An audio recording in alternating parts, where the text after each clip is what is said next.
Chapter 9. I drop the journal on my chest. I'm surprised to feel tears running down my cheeks.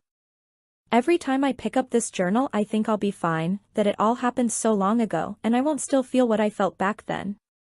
I'm such a sap. It gives me this longing to hug so many people from my past.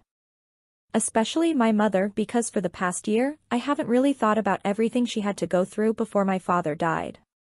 I know it probably still hurts her. I grab my phone to call her and look at the screen. There are 4 missed texts from Ryle. My heart immediately skips. I can't believe I had it on silent. Then I roll my eyes, annoyed with myself, because I should not be this excited. Ryle, are you asleep? Ryle, I guess so. Ryle, Lily. Ryle, sad face. The sad face was sent 10 minutes ago. I hit reply and type, nope.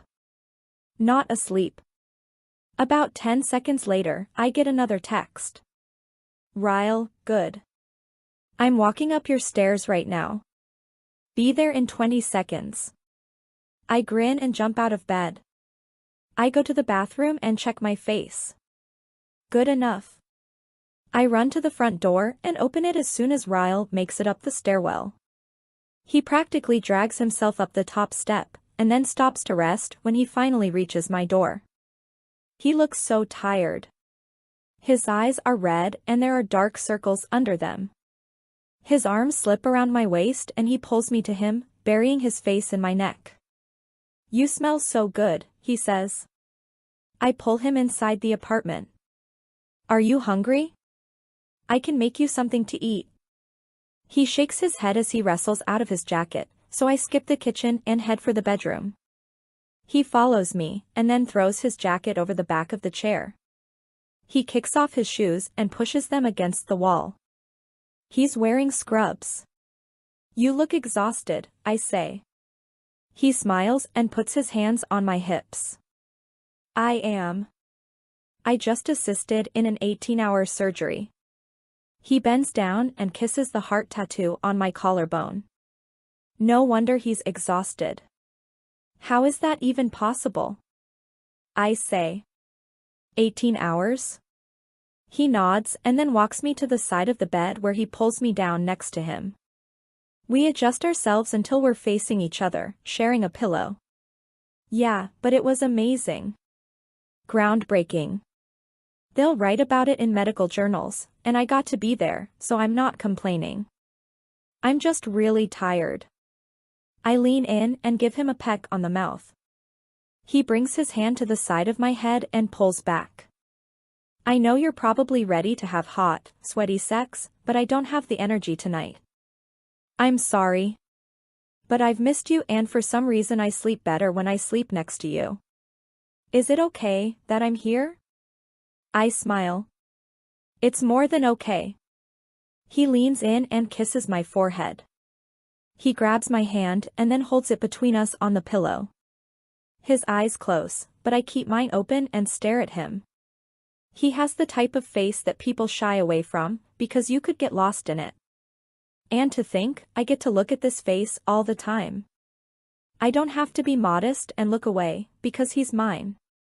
Maybe. This is a trial run. I have to remember that. After a minute, he releases my hand and begins to flex his fingers.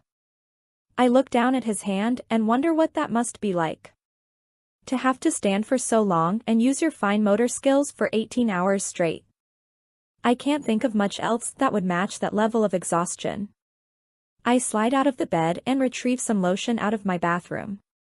I go back to the bed and sit cross-legged next to him. I squirt some lotion on my hand and then pull his arm to my lap. He opens his eyes and looks up at me. What are you doing? He mumbles. Shh. Go back to sleep, I say. I press my thumbs into the palm of his hand and rotate them upward and then out. His eyes fall shut and he groans into the pillow.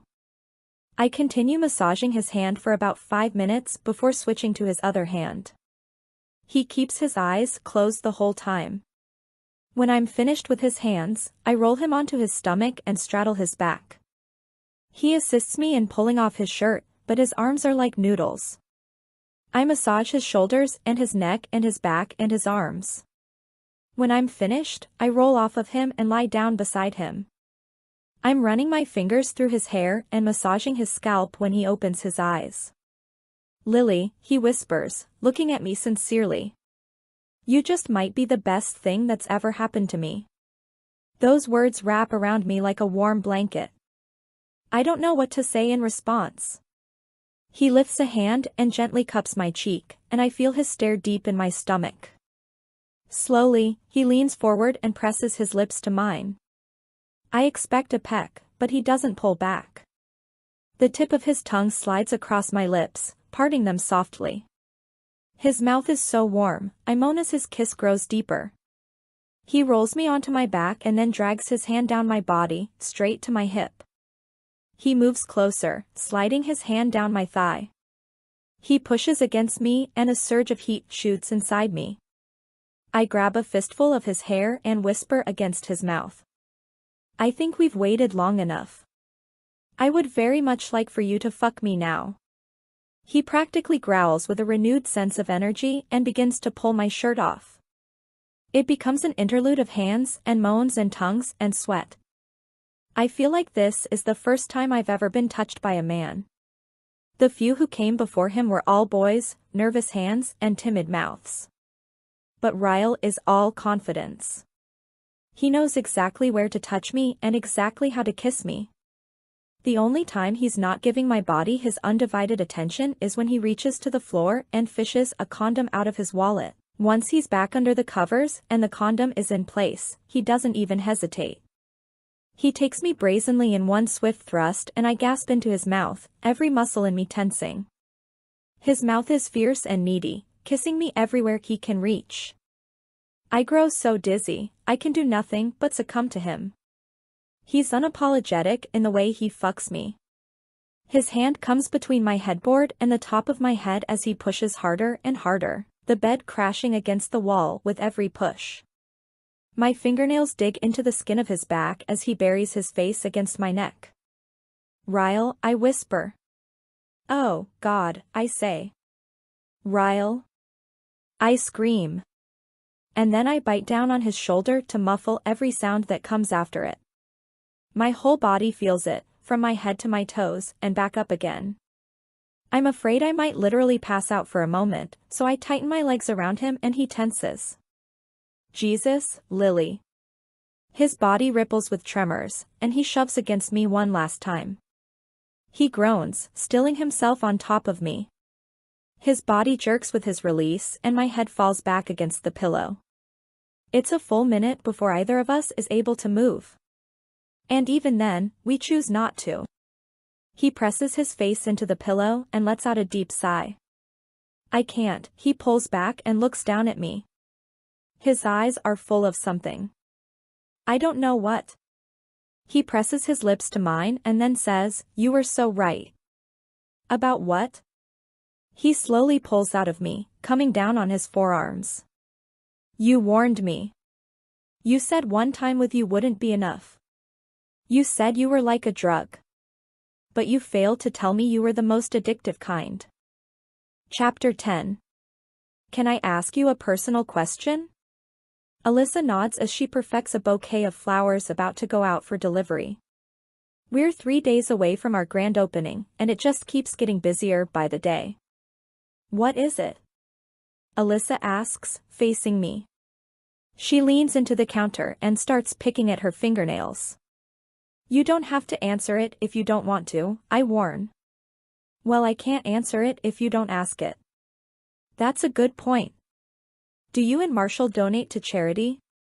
Confusion crosses her face and she says, "Yeah." "Why?" I shrug. "I was just curious.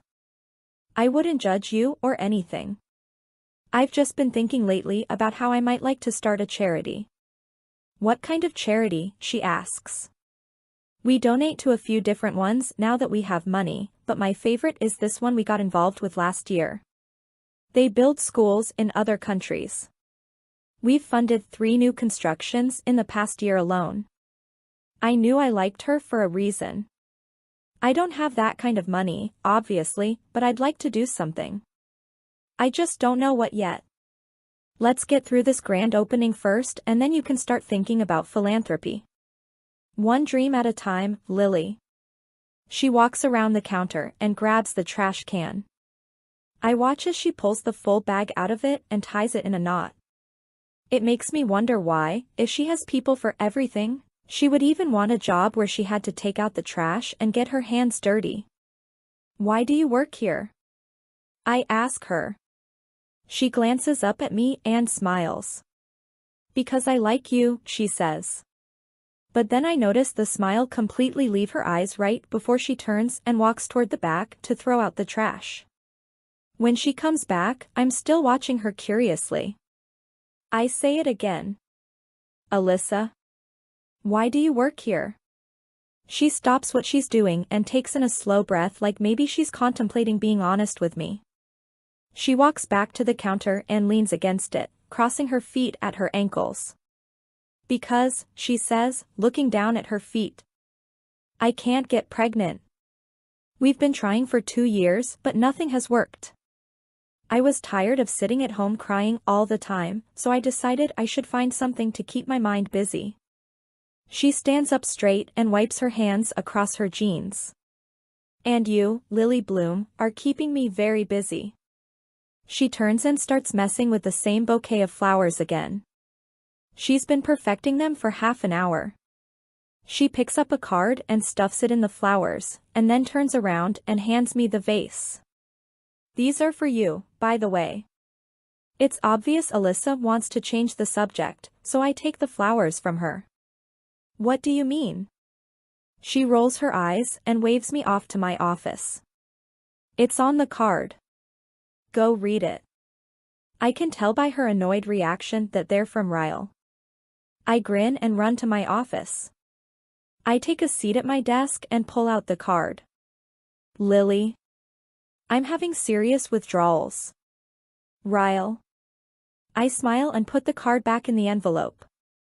I grab my phone and snap a picture of me holding the flowers with my tongue sticking out. I text it to Ryle. Me, I tried to warn you. He immediately starts texting me back. I watch anxiously as the dots on my phone move back and forth. Ryle, I need my next fix. I'll be finished here in about 30 minutes. Can I take you to dinner? Me, can't. Mom wants me to try a new restaurant with her tonight. She's an obnoxious foodie. Ryle, I like food. I eat food. Where are you taking her? Me, a place called Bibs on Market Sun. Ryle, is there room for one more? I stare at his text for a moment. He wants to meet my mother? We aren't even officially dating. I mean, I don't care if he meets my mother. She would love him. But he went from not wanting anything to do with relationships, to possibly agreeing to test drive one, to meeting the parents, all within 5 days? Good God. I really am a drug. Me, sure. Meet us there in half an hour. I walk out of my office and straight up to Alyssa. I hold my phone in front of her face. He wants to meet my mother. Who? Ryle. My brother, she says, looking as shocked as I feel. I nod. Your brother. My mother. She grabs my phone and looks at the texts. Huh. That's so weird. I take my phone from her hands. Thanks for the vote of confidence. She laughs and says, you know what I mean. It's Ryle we're talking about here. He's never, in the history of being Ryle Kincaid, met a girl's parents. Of course hearing her say that makes me smile, but then I wonder if maybe he's doing this just to please me. If maybe he's doing things he doesn't really want to do just because he knows I want a relationship. And then I smile even bigger, because isn't that what it's all about? Sacrificing for the person you like so that you can see them happy? Your brother must really like me, I say teasingly. I look back up at Alyssa, expecting her to laugh, but there's a solemn look on her face. She nods and says, yeah. I'm afraid he does. She grabs her purse from beneath the counter and says, I'm gonna head out now. Let me know how it goes, okay? She moves past me and I watch her as she makes her way out the door, and then I just stare at the door for a long time. It bothers me that she doesn't seem excited about the prospect of me dating Ryle. It makes me wonder if that has more to do with her feelings toward me or her feelings toward him. 20 minutes later, I flip the sign to closed. Just a few more days.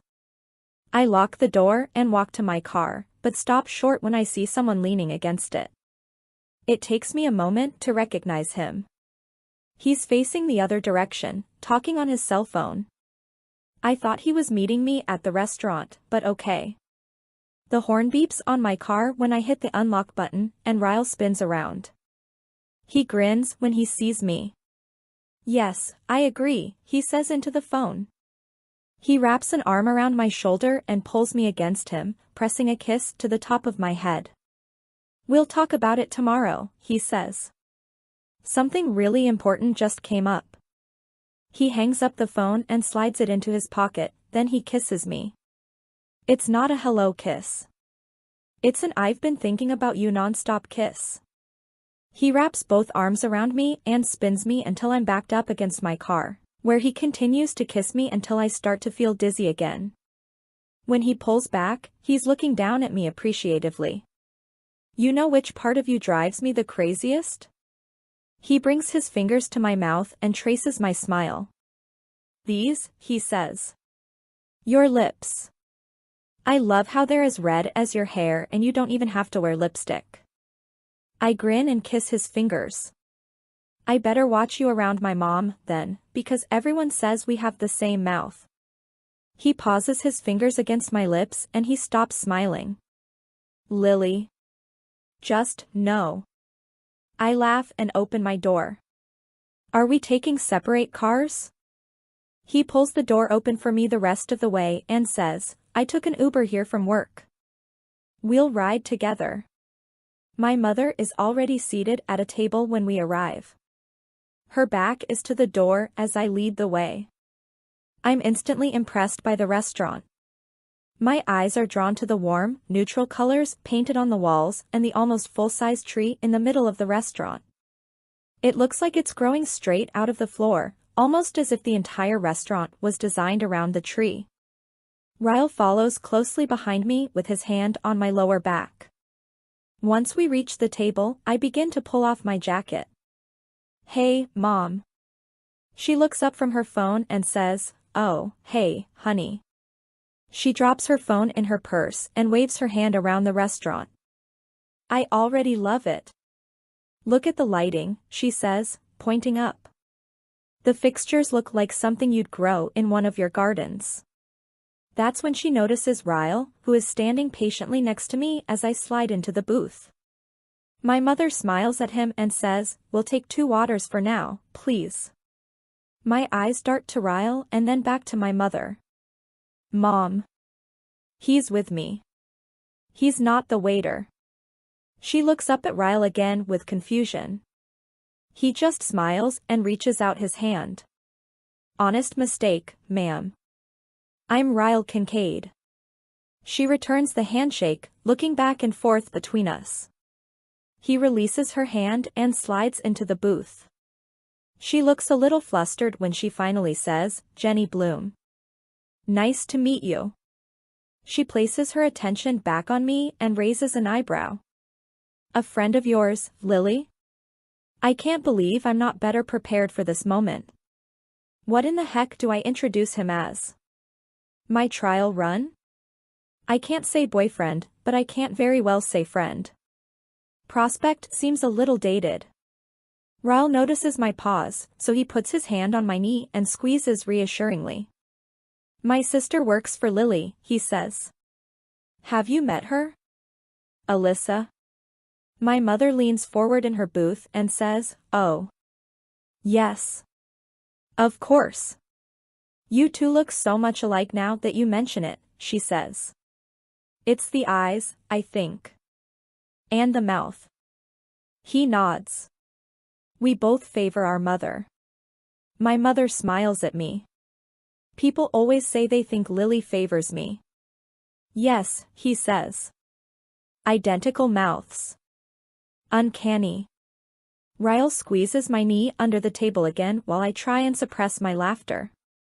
Ladies, if you'll excuse me, I need to head to the gentleman's room. He leans in and kisses me on the side of the head before standing. If the waiter comes, I'll just take water.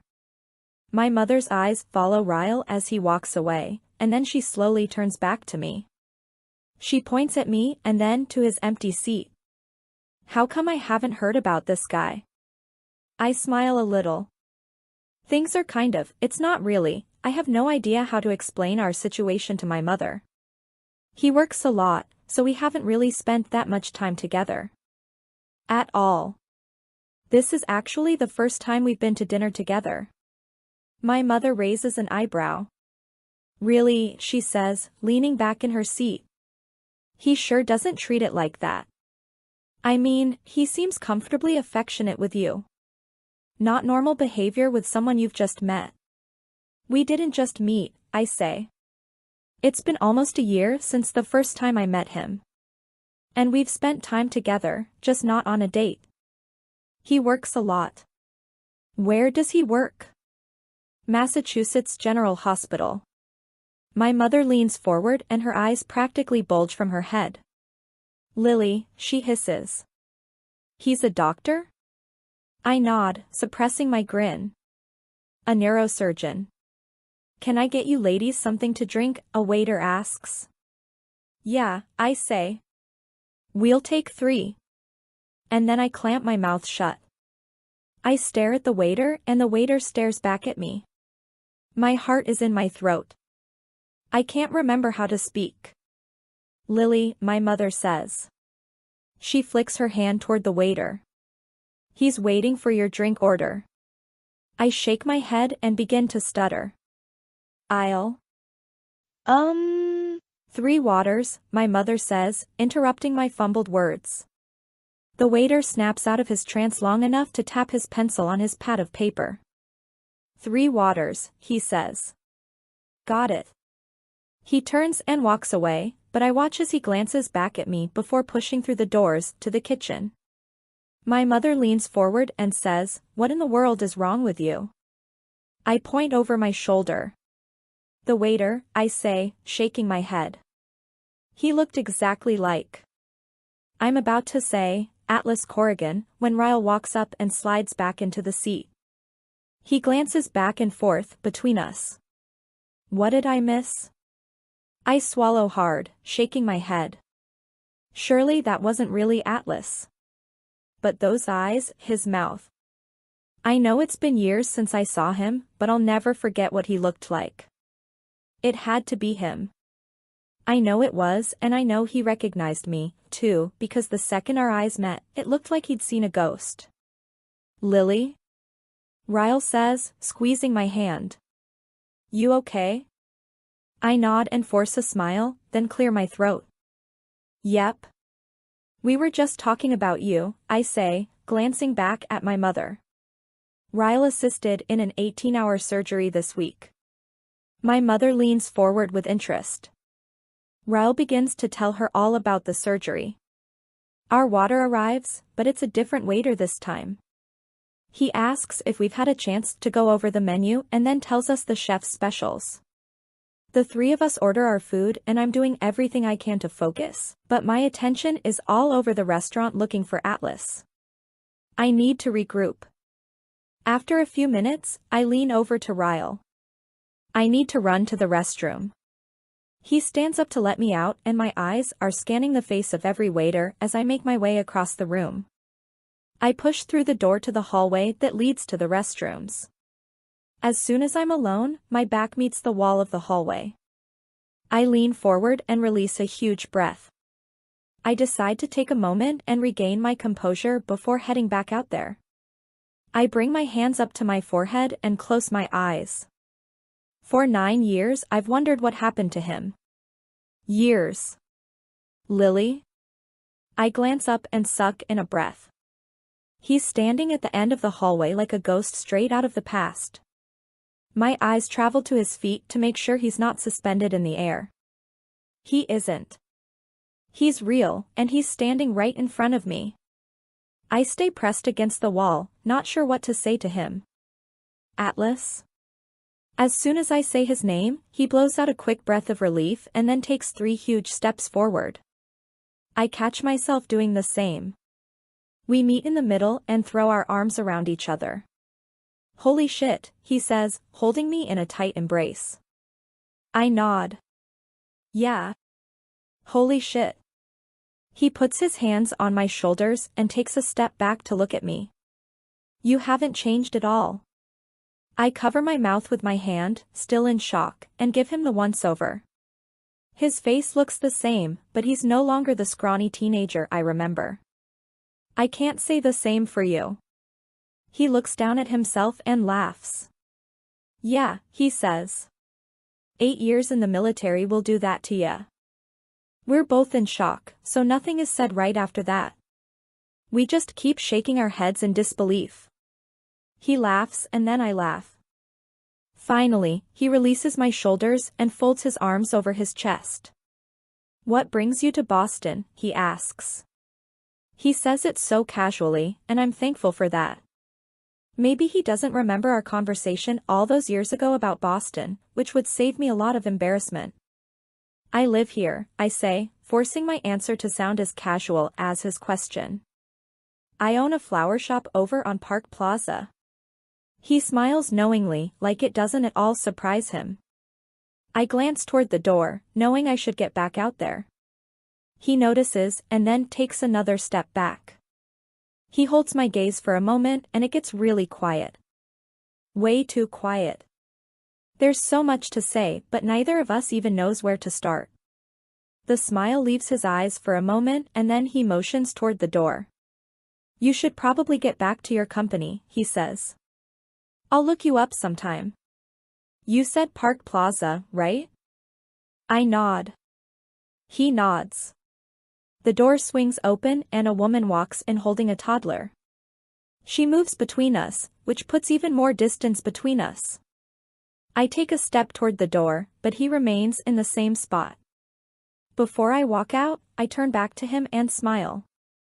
It was really good to see you, Atlas. He smiles a little, but it doesn't touch his eyes. Yeah. You too, Lily. I'm mostly quiet for the rest of the meal. I'm not sure Ryle or my mother even notice, though, because she's having no issue firing question after question at him. He takes it like a champ. He's very charming with my mother in all the right ways. Unexpectedly running into Atlas tonight put such a wrinkle in my emotions, but by the end of dinner, Ryle has smoothed them back out again. My mother takes her napkin and wipes her mouth, then points at me. New favorite restaurant, she says. Incredible. Ryle nods. I agree. I need to bring Alyssa here. She loves trying new restaurants. The food really is good, but the last thing I need is for either of these two to want to come back here. It was okay, I say. He pays for our meals, of course, and then insists we walk my mother to her car. I can already tell she'll be calling me about him tonight, simply by the prideful look on her face. Once she's gone, Ryle walks me to my car. I requested an Uber so you wouldn't have to go out of your way to take me home. We have approximately, he looks down at his phone, 1.5 minutes to make out. I laugh. He wraps his arms around me and kisses my neck first, and then my cheek. I would invite myself over, but I have an early surgery tomorrow and I'm sure my patient would appreciate it if I didn't spend the majority of the night inside you. I kiss him back, both disappointed and relieved he's not coming over. I have a grand opening in a few days. I should probably sleep, too. When's your next day off? He says. Never. When's yours? Never. I shake my head. We're doomed. There's just too much drive and success between the two of us. That means the honeymoon phase will last until we're 80, he says. I'll come to your grand opening Friday and then the four of us will go out and celebrate. A car pulls up beside us and he wraps his hand in my hair and kisses me. Goodbye. Your mother is wonderful, by the way. Thank you for letting me come to dinner. He backs away and climbs inside the car. I watch as it pulls out of the parking lot. I have a really good feeling about that man. I smile and turn toward my car, but throw a hand up to my chest and gasp when I see him. Atlas is standing at the rear of my car. Sorry. Wasn't trying to scare you. I blow out a breath. Well, you did. I lean against the car and Atlas stays where he is, 3 feet away from me. He looks out at the street. So? Who's the lucky guy? My voice falters. This is all so weird. My chest is still constricted and my stomach is flipping, and I can't tell if it's leftover nerves from kissing Ryle or if it's the presence of Atlas. His name is Ryle. We met about a year ago. I instantly regret saying we met that long ago. It makes it sound like Ryle and I have been dating that long and we aren't even officially dating. What about you? Married? Have a girlfriend?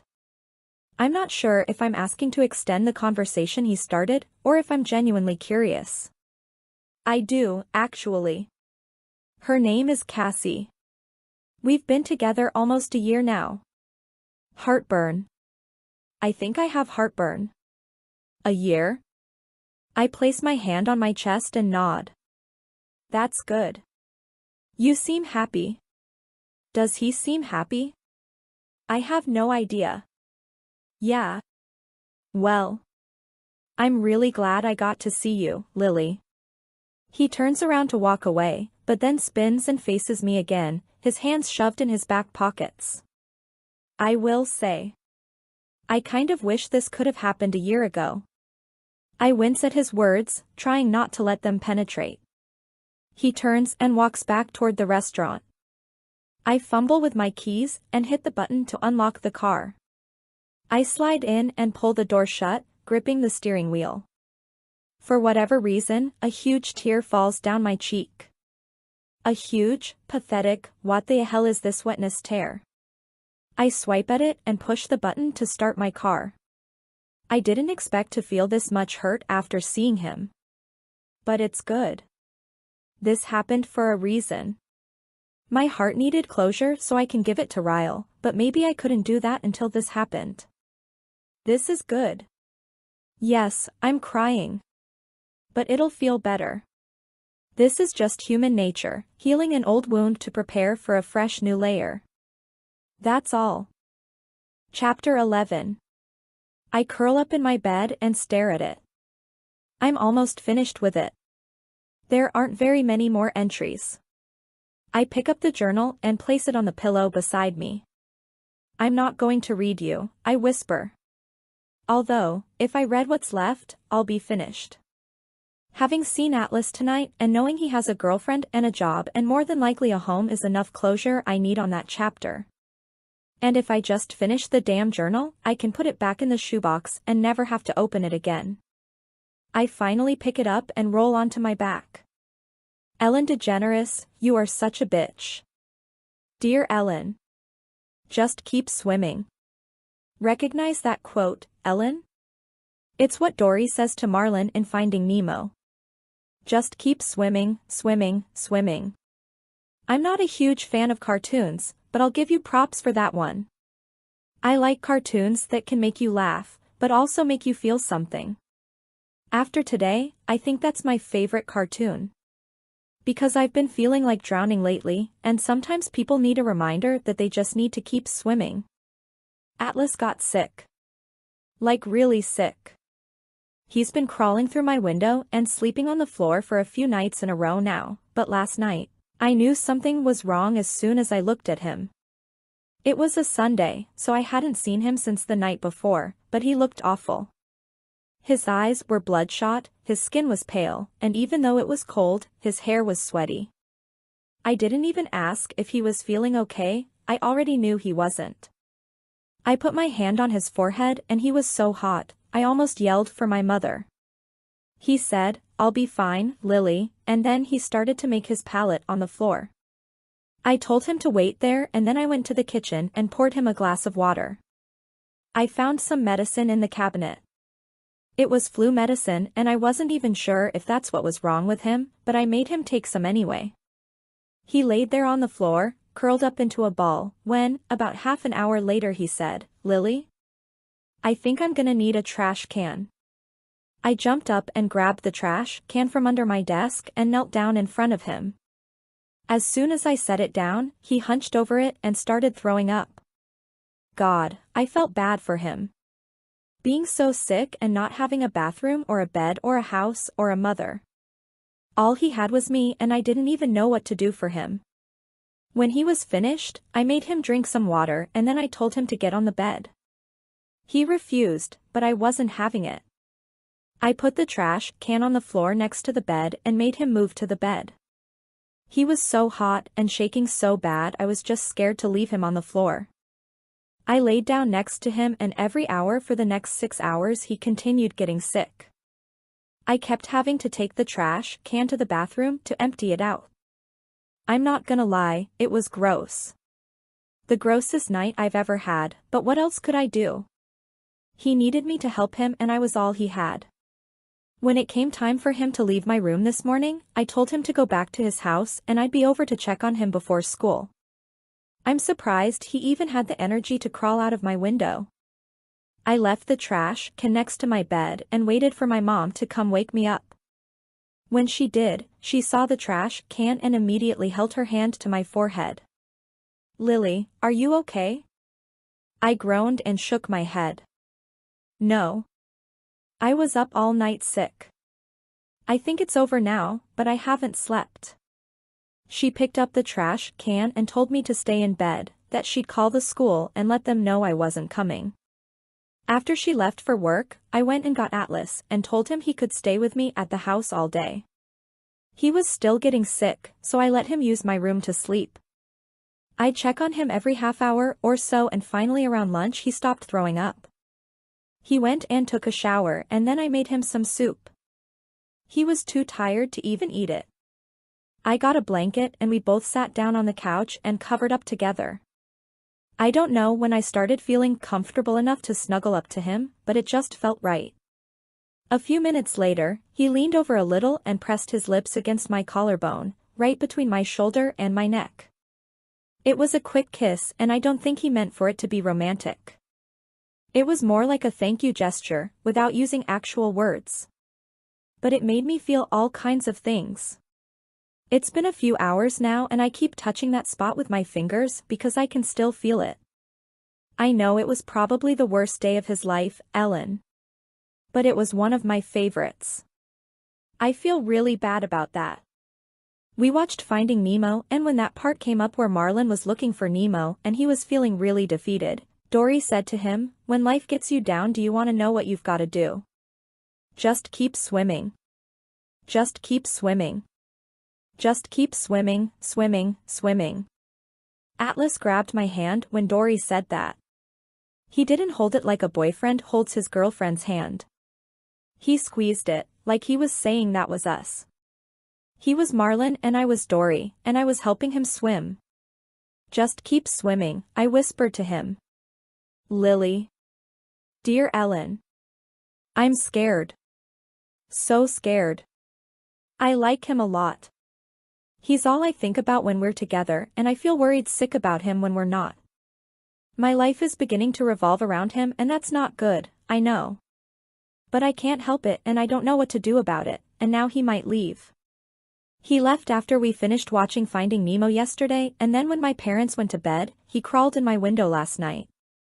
He had slept in my bed the night before because he was sick, and I know I shouldn't have done it, but I put his blankets in the washing machine right before I went to bed. He asked where his pallet was and I told him he'd have to sleep on the bed again because I wanted to wash his blankets and make sure they were clean so he wouldn't get sick again. For a minute, it looked like he was going to go back out the window. But then he shut it and took off his shoes and crawled in the bed with me. He wasn't sick anymore, but when he laid down I thought maybe I had gotten sick because my stomach felt queasy. But I wasn't sick. I just always feel queasy when he's that close to me. We were facing each other on the bed when he said, "When do you turn 16? 2 more months," I whispered. We just kept staring at each other, and my heart was beating faster and faster. "When do you turn 19? I asked, just trying to make conversation so he couldn't hear how hard I was breathing. "Not until October," he said. I nodded. I wondered why he was curious about my age, and it made me wonder what he thought about 15-year-olds. Did he look at me like I was just a little kid? Like a little sister? I was almost 16, and 2.5 years apart in age isn't that bad. Maybe when two people are 15 and 18, it might seem a little too far apart. But once I turned 16, I bet no one would even think twice about a 2.5-year age difference. "I need to tell you something," he said. I held my breath, not knowing what he was going to say. "I got in touch with my uncle today. My mom and I used to live with him in Boston. He told me once he gets back from his work trip I can stay with him." I should have been so happy for him in that moment. I should have smiled and told him congratulations. But I felt all of the immaturity of my age when I closed my eyes and felt sorry for myself. "Are you going?" I asked. He shrugged. "I don't know. I wanted to talk to you about it first." He was so close to me on the bed, I could feel the warmth of his breath. I also noticed he smelled like mint, and it made me wonder if he uses bottled water to brush his teeth before he comes over here. I always sent him home every day with lots of water. I brought my hand up to the pillow and started pulling at a feather sticking out of it. When I got it all the way out, I twisted it between my fingers. "I don't know what to say, Atlas.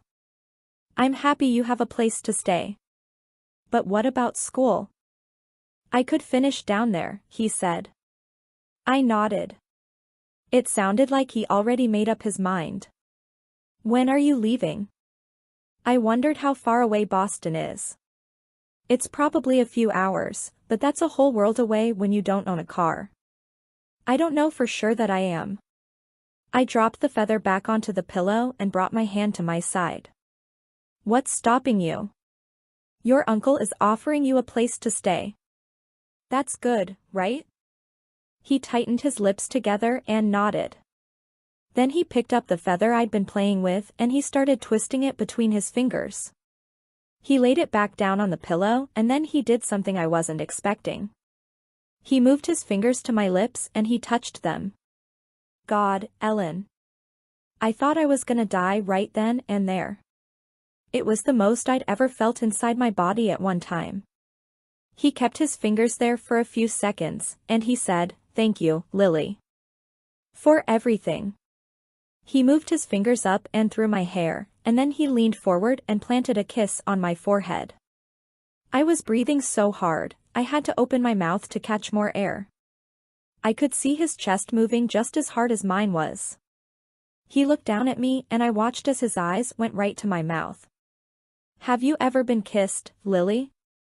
I shook my head no and tilted my face up to his because I needed him to change that right then and there or I wasn't gonna be able to breathe. Then, almost as if I were made of eggshells, he lowered his mouth to mine and just rested it there. I didn't know what to do next, but I didn't care. I didn't care if we just stayed like that all night and never even moved our mouths, it was everything. His lips closed over mine and I could kind of feel his hand shaking. I did what he was doing and started to move my lips like he was. I felt the tip of his tongue brush across my lips once and I thought my eyes were about to roll back in my head. He did it again, and then a third time, so I finally did it, too. When our tongues touched for the first time, I kind of smiled a little, because I thought about my first kiss a lot. Where it would be, who it would be with. Never in a million years did I imagine it would feel like this. He pushed me on my back and pressed his hand against my cheek and kept kissing me. It just got better and better as I grew more comfortable. My favorite moment was when he pulled back for a second and looked down at me, then came back even harder. I don't know how long we kissed. A long time. So long, my mouth started to hurt and my eyes couldn't stay open. When we fell asleep, I'm pretty sure his mouth was still touching mine. We didn't talk about Boston again. I still don't know if he's leaving. Lily. Dear Ellen. I need to apologize to you. It's been a week since I've written to you and a week since I've watched your show. Don't worry, I still record it so you'll get the ratings, but every day we get off the bus, Atlas takes a quick shower and then we make out. Every day. It's awesome. I don't know what it is about him, but I feel so comfortable with him. He's so sweet and thoughtful. He never does anything I don't feel comfortable with, but so far he hasn't tried anything I don't feel comfortable with. I'm not sure how much I should divulge here, since you and I have never met in person. But let me just say that if he's ever wondered what my boobs feel like, now he knows. I can't for the life of me figure out how people function from day to day when they like someone this much. If it were up to me, we would kiss all day and all night and do nothing in between except maybe talk a little. He tells funny stories. I love it when he's in a talkative mood because it doesn't happen very often, but he uses his hands a lot. He smiles a lot, too, and I love his smile even more than I love his kiss. And sometimes I just tell him to shut up and stop smiling or kissing or talking so I can stare at him. I like looking at his eyes. They're so blue that he could be standing across a room and a person could tell how blue his eyes were. The only thing I don't like about kissing him sometimes is when he closes his eyes. And no. We still haven't talked about Boston. Lily. Dear Ellen. Yesterday afternoon when we were riding the bus, Atlas kissed me. It wasn't anything new to us because we had kissed a lot by this point, but it's the first time he ever did it in public. When we're together everything else just seems to fade away, so I don't think he even thought about other people noticing. But Katie noticed. She was sitting in the seat behind us and I heard her say, "Gross," as soon as he leaned over and kissed me. She was talking to the girl next to her when she said, "I can't believe Lily lets him touch her. He wears the same clothes almost every day." Ellen, I was so mad. I also felt awful for Atlas. He pulled away from me and I could tell what she said bothered him. I started to turn around to yell at her for judging someone she doesn't even know, but he grabbed my hand and shook his head no. "Don't, Lily," he said. So I didn't. But for the rest of the bus ride, I was so angry.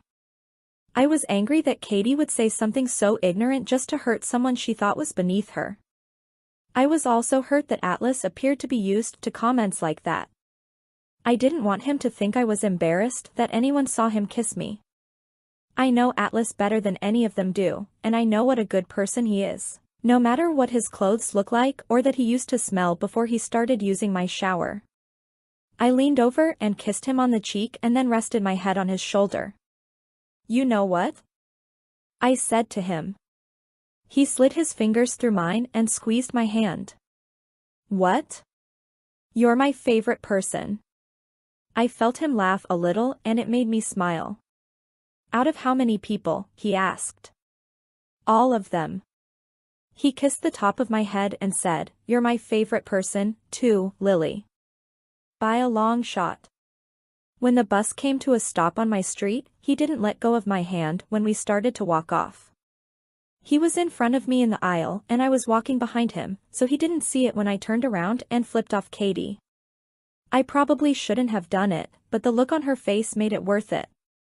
When we got to my house, he took the house key out of my hand and unlocked my front door. It was weird, seeing how comfortable he is at my house now. He walked in and locked the door behind us. That's when we noticed the electricity in the house wasn't working. I looked out the window and saw a utility truck down the street working on the power lines, so that meant we couldn't watch your show. I wasn't too upset because it meant we would probably just make out for an hour and a half. "Does your oven run off gas or electricity?" he asked. "Gas," I said, a little confused that he was asking about our oven.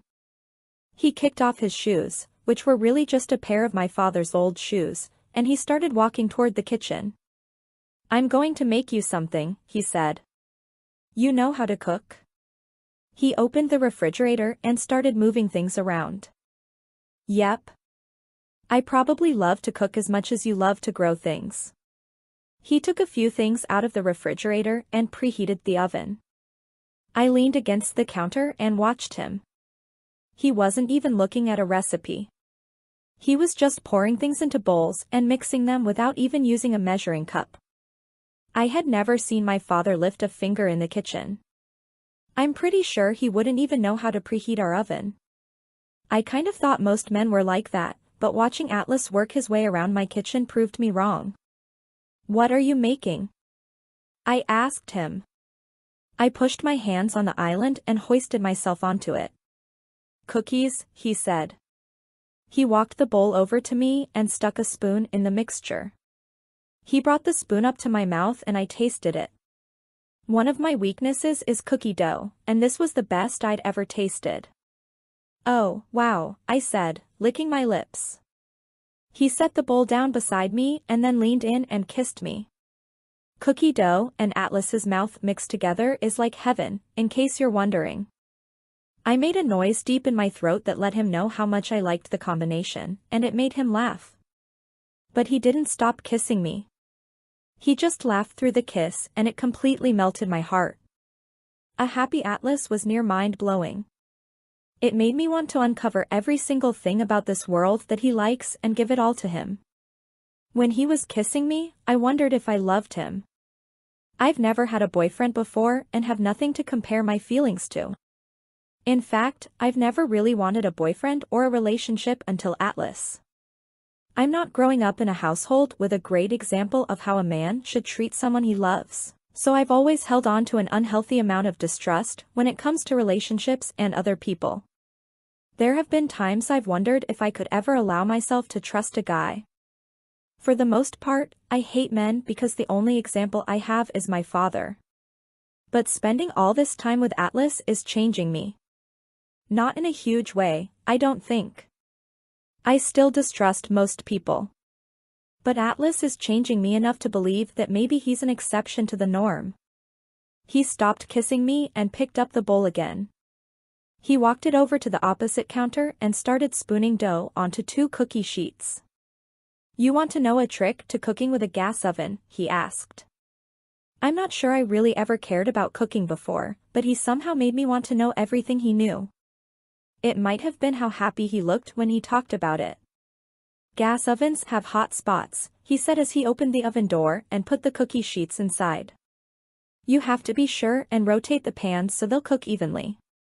He closed the door and pulled the oven mitt off his hand. He tossed it on the counter. A pizza stone helps, too.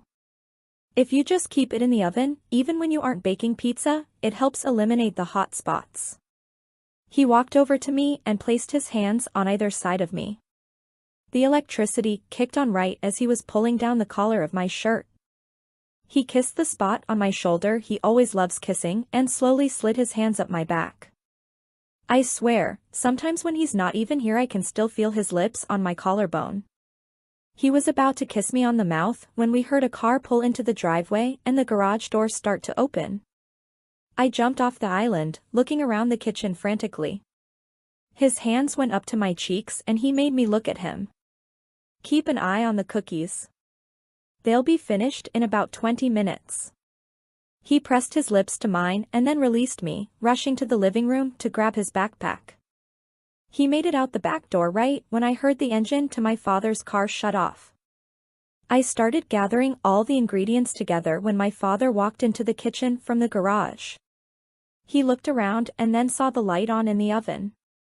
Are you cooking? He asked. I nodded because my heart was beating so fast, I was scared he'd hear the trembling in my voice if I responded out loud. I scrubbed for a moment at a spot on the counter that was perfectly clean. I cleared my throat and said, cookies. I'm baking cookies.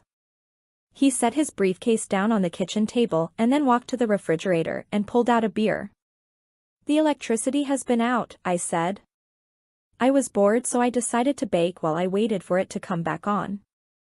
My father sat down at the table and spent the next 10 minutes asking me questions about school and if I thought about going to college. Occasionally when it was just the two of us, I saw glimpses of how a normal relationship with a father could be. Sitting at the kitchen table with him discussing colleges and career choices and high school. As much as I hated him most of the time, I still longed for more of these moments with him. If he could just always be the guy he was capable of being in these moments, things would be so much different. For all of us.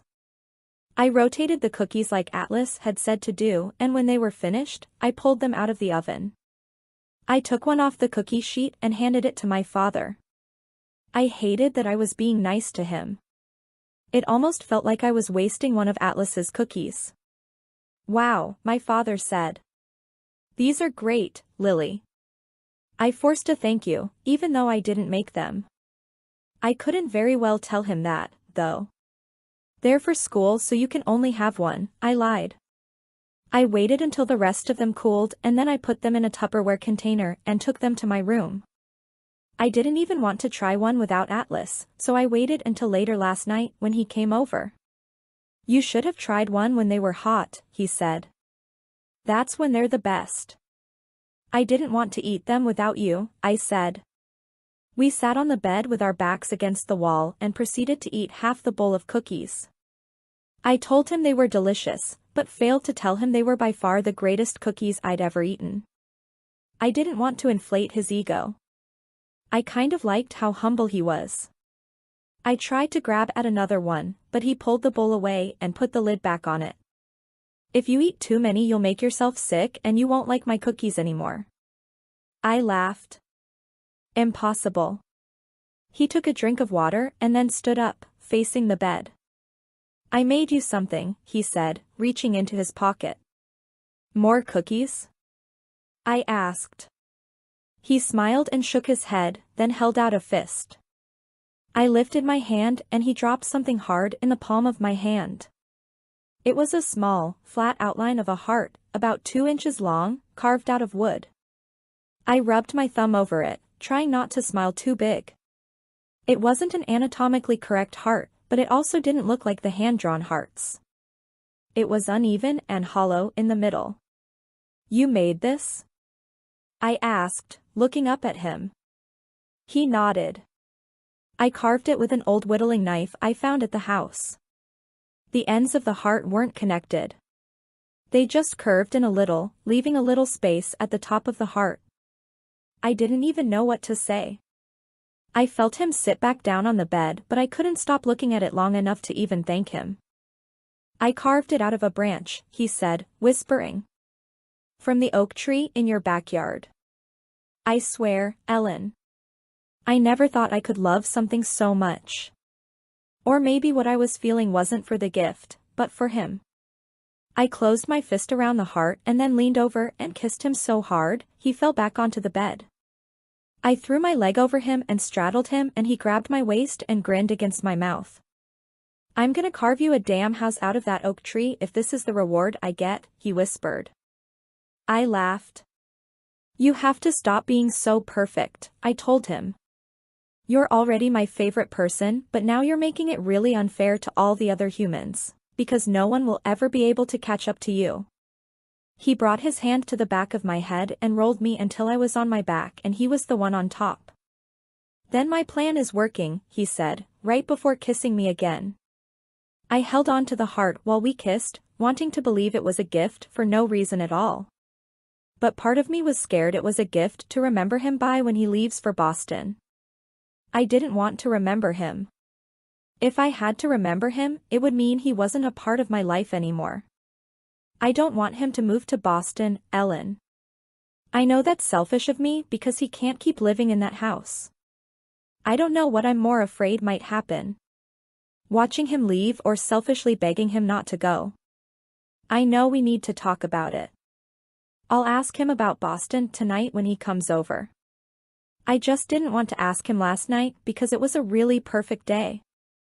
Lily. Dear Ellen. Just keep swimming. Just keep swimming. He's moving to Boston. I don't really feel like talking about it. Lily. Dear Ellen. This is going to be a big one for my mother to hide. My father is usually pretty cognizant of hitting her where it won't leave a visible bruise.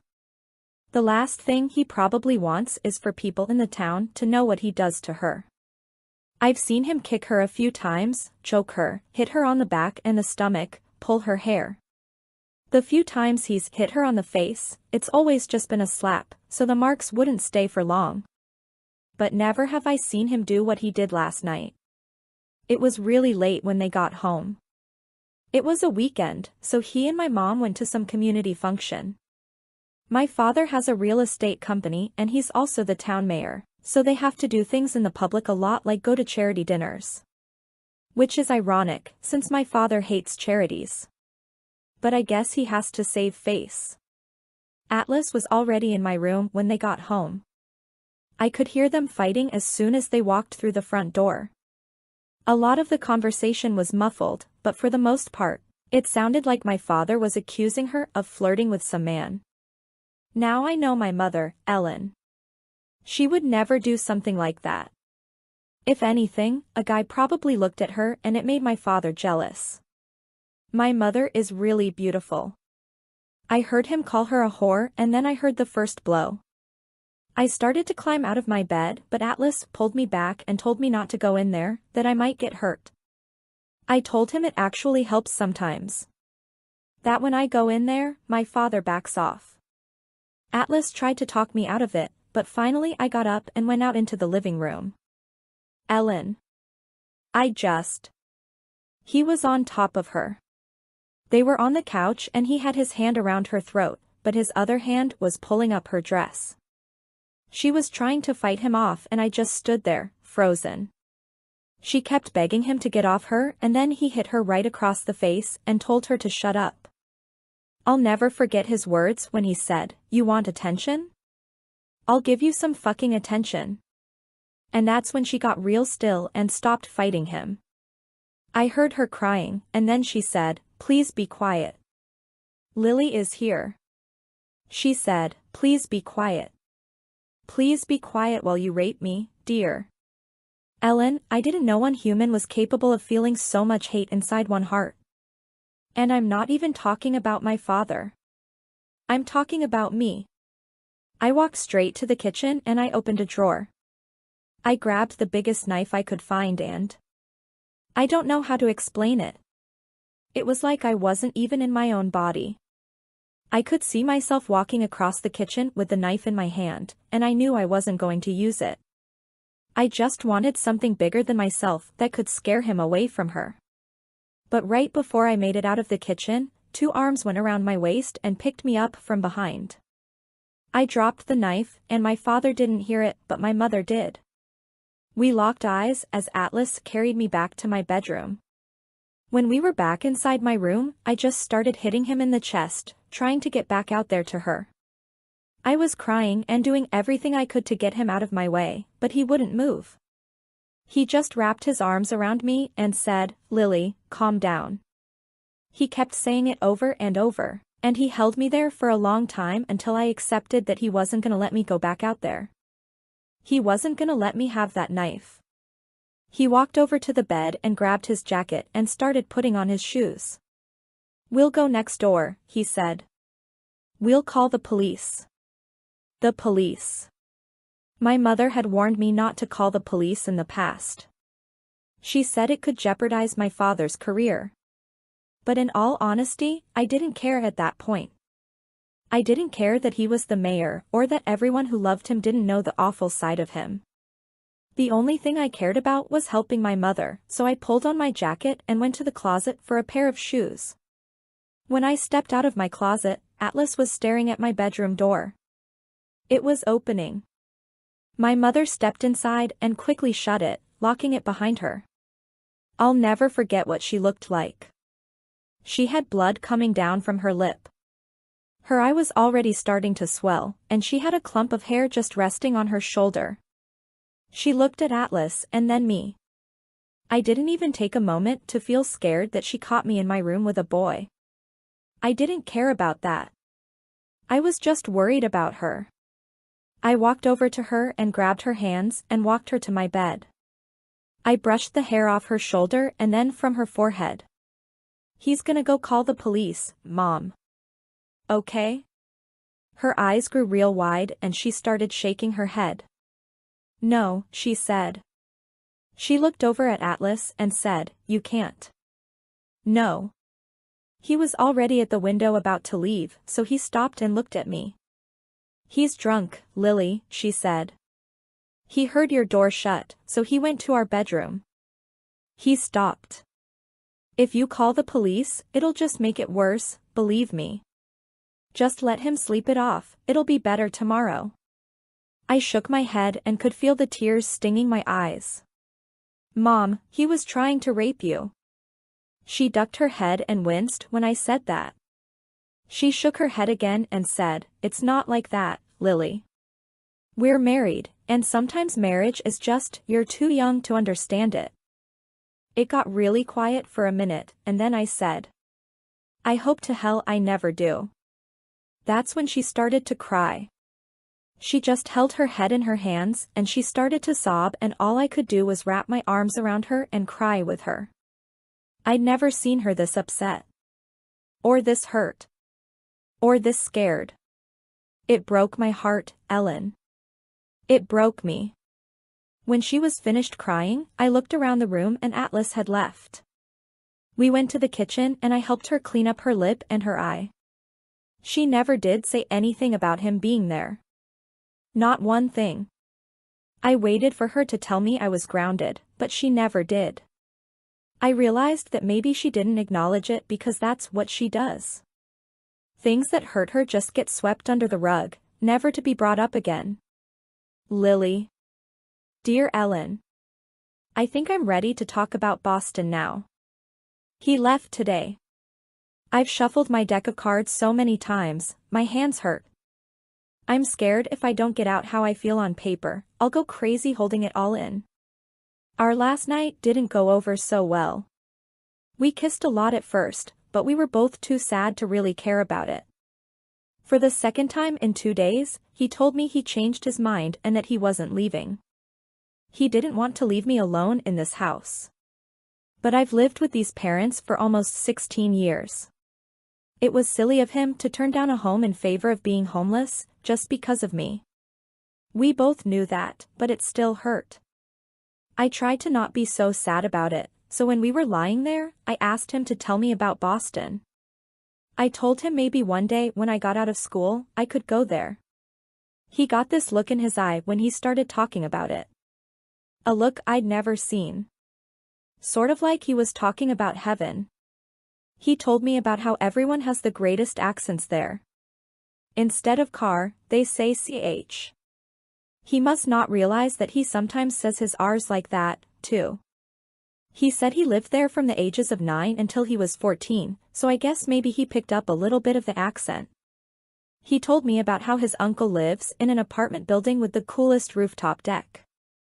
A lot of apartments have them, he said. Some even have pools.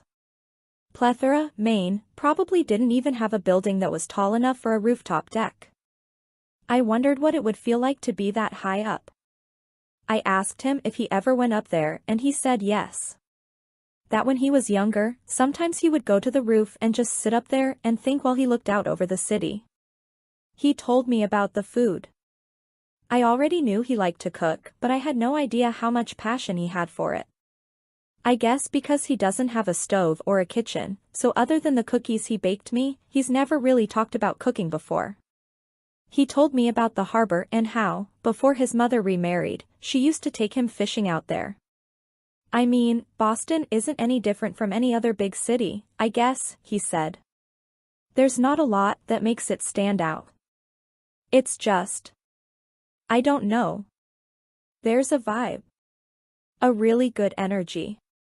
When people say they live in Boston, they're proud of it. I miss that sometimes. I ran my fingers through his hair and said, well, you make it sound like the best place in the world. Like everything is better in Boston. He looked at me and his eyes were sad when he said, everything is almost better in Boston. Except the girls. Boston doesn't have you. That made me blush. He kissed me real sweet and then I said to him, Boston doesn't have me yet. Someday I'll move there and I'll find you. He made me promise. Said if I moved to Boston, everything really would be better there and it would be the best city in the world. We kissed some more. And did other things that I won't bore you with. Although, that's not to say they were boring. They were not. But then this morning I had to tell him goodbye. And he held me and kissed me so much, I thought I might die if he let go. But I didn't die. Because he let go, and here I am. Still living. Still breathing. Just barely. Lily. I flipped to the next page, but then slammed the book shut. There's only one more entry and I don't know that I really feel like reading it right now. Or ever. I put the journal back in my closet, knowing that my chapter with Atlas is over. He's happy now. I'm happy now. Time can definitely heal all wounds. Or at least most of them. I turn off my lamp and then pick up my phone to plug it in. I have 2 missed text messages from Ryle and one from my mother. Ryle, hey. Naked truth commencing in 3, 2. Ryle, I was worried that being in a relationship would add to my responsibilities. That's why I've avoided them my whole life. I already have enough on my plate, and seeing the stress my parents' marriage seemed to cause them, and the failed marriages of some of my friends, I wanted no part in something like that. But after tonight, I realized that maybe a lot of people are just doing it wrong. Because what's happening between us doesn't feel like a responsibility. It feels like a reward. And I'll fall asleep wondering what I did to deserve it. I pull my phone to my chest and smile. Then I screenshot the text because I'm keeping it forever. I open up the 3rd text message. Mom, a doctor, Lily? And your own business? I want to be you when I grow up. I screenshot that one, too. Chapter 12. What are you doing to those poor flowers? Alyssa asks from behind me. I clamp another silver washer closed and slide it down the stem. Steampunk. We both stand back and admire the bouquet.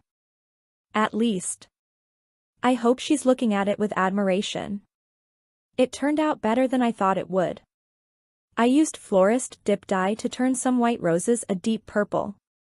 Then I decorated the stems with different steampunk elements, like tiny metal washers and gears, and even superglued a small clock to the brown leather strap that's holding the bouquet together.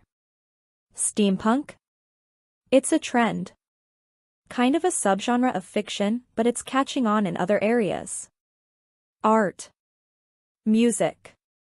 I turn around and smile, holding up the bouquet. And now, flowers. Alyssa takes the flowers from me and holds them up in front of her. They're so weird. I love them so much. She hugs them. Can I have them? I pull them away from her. No, they're our grand opening display. Not for sale. I take the flowers from her and grab the vase I made yesterday.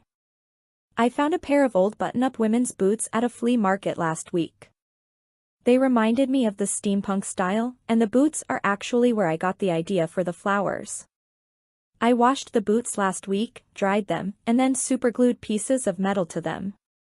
Once I brushed them with Mod Podge, I was able to line the inside with a vase to hold water for the flowers. Alyssa. I place the flowers on the center display table. I'm pretty sure this is exactly what I was supposed to do with my life. Steampunk, she asks. I laugh and spin around. Create. I say. And then I flip the sign to open, 15 minutes early. We both spend the day busier than we thought we'd be. Between phone orders, internet orders, and walk-ins, neither of us even has time to take a lunch break.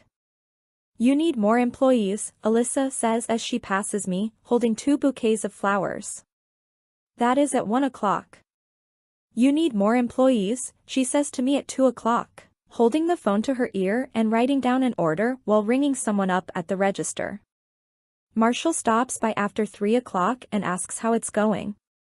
Alyssa says she needs more employees.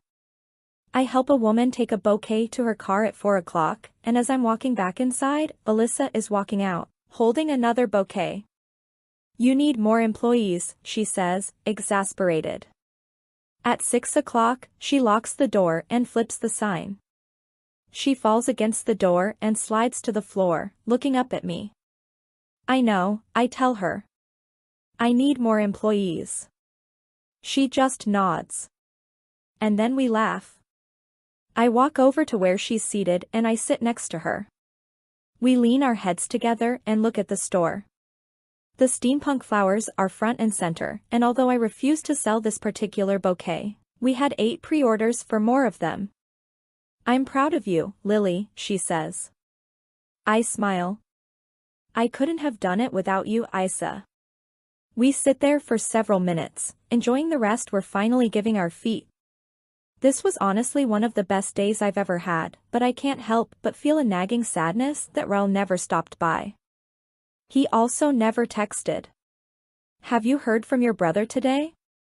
I ask. She shakes her head. No, but I'm sure he's just busy. I nod. I know he's busy. We both look up when someone knocks on the door. I smile when I see him cupping his hands around his eyes with his face pressed to the window. He finally looks down and sees us sitting on the floor. Speak of the devil, Alyssa says. I jump up and unlock the door to let him in. As soon as I open it, he's pushing his way inside. I missed it?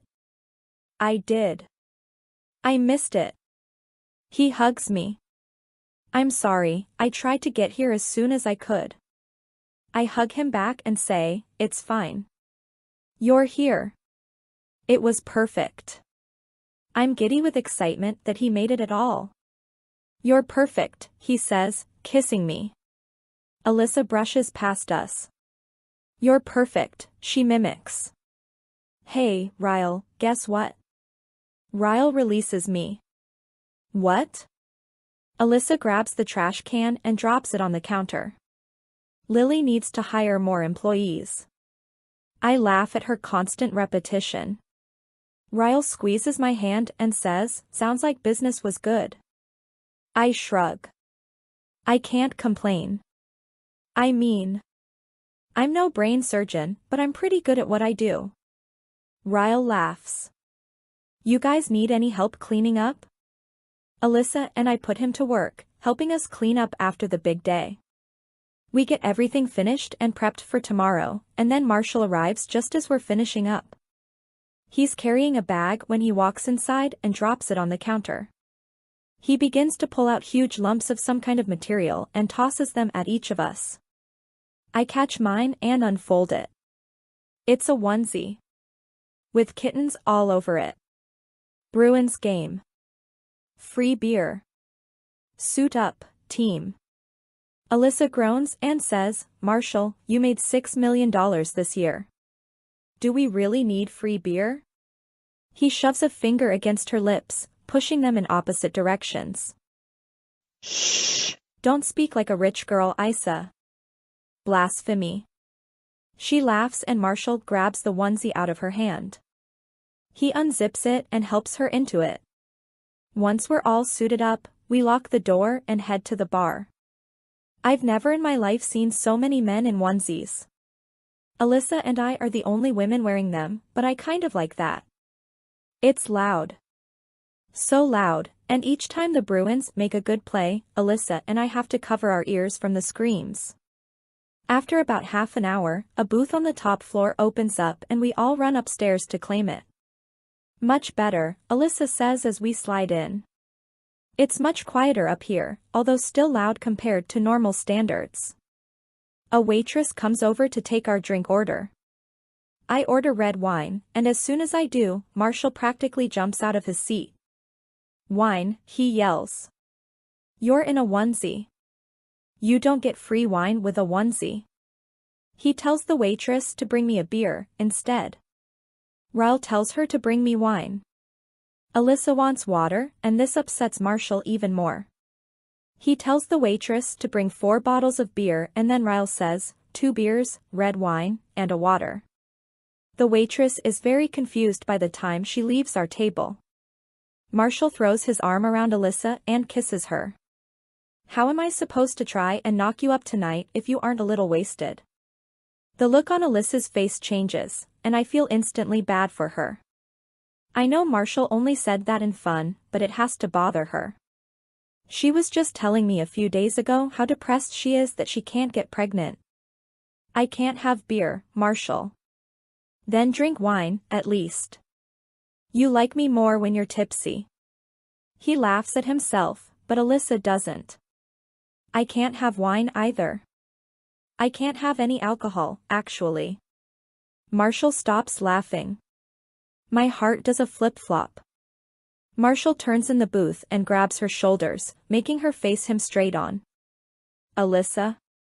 She just starts nodding and I don't know who starts crying first. Me or Marshall or Alyssa. I'm gonna be a dad, he yells. She's still nodding, and I'm just bawling like an idiot. Marshall jumps up in the booth and yells, I'm gonna be a dad. I can't even explain what this moment is like. A grown man in a onesie, standing up in a booth at a bar, yelling to whoever will listen that he's gonna be a dad. He pulls her up and they're both standing in the booth now. He kisses her and it's the sweetest thing I've ever seen. Until I look at Ryle and catch him chewing on his bottom lip like he's trying to blink back a potential tear. He glances at me and sees me staring, so he looks away. Shut up, he says. She's my sister. I smile and lean over and kiss him on the cheek. Congratulations, Uncle Ryle. Once the parents-to-be stop making out in the booth, Ryle and I both stand up and congratulate them. Alyssa said she's been feeling sick for a while, but just took a test this morning before our grand opening. She was going to wait and tell Marshall tonight when they got home, but she couldn't hold it in for another second. Our drinks come and we order food. Once the waitress walks away, I look at Marshall. How did you two meet? He says, Alyssa tells the story better than I do. Alyssa perks up and leans forward. I hated him, she says. He was Ryle's best friend and he was always at the house. I thought he was so annoying. He had just moved to Ohio from Boston and he had that Boston accent. He thought it made him so cool, but I just wanted to slap him every time he spoke. She's so sweet, Marshall says, sarcastically. You were an idiot, Alyssa replies, rolling her eyes. Anyway, one day Ryle and I had a few friends over. Nothing big, but our parents were out of town, so of course we had a little get-together. There were 30 people there, Ryle says. It was a party. Okay, a party, Alyssa says. I walked into the kitchen and Marshall was standing there pressed up against some floozy. She wasn't a floozy, he says. She was a nice girl. Tasted like Cheetos, but... Alyssa glares at him so he shuts up. She turns back to me. I lost it, she says. I started yelling at him to take his horse to his own house. The girl was literally so terrified of me, she ran for the door and didn't come back. Cockblocker, Marshall says. Alyssa punches him in the shoulder. Anyway. After I cock-blocked him, I ran to my room, embarrassed that I did that. It was out of pure jealousy, and I didn't even realize I liked him that way until I saw his hands on some other girl's ass. I threw myself on my bed and started crying. A few minutes later, he walked into my room and asked me if I was okay. I rolled over and yelled, I like you, you stupid fuckface. And the rest is history, Marshall says.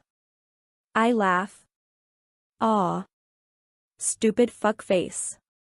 How sweet. Ryle holds up a finger and says, you're leaving out the best part. Alyssa shrugs. Oh yeah.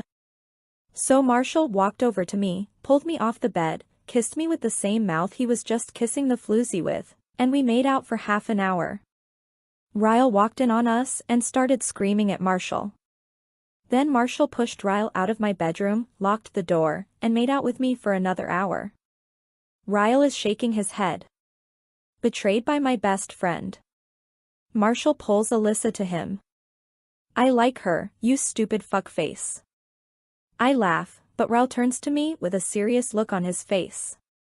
I didn't speak to him for an entire month, I was so mad. I eventually got over it. We were 18, she was 17. Wasn't much I could do in the way of keeping them apart. Wow, I say.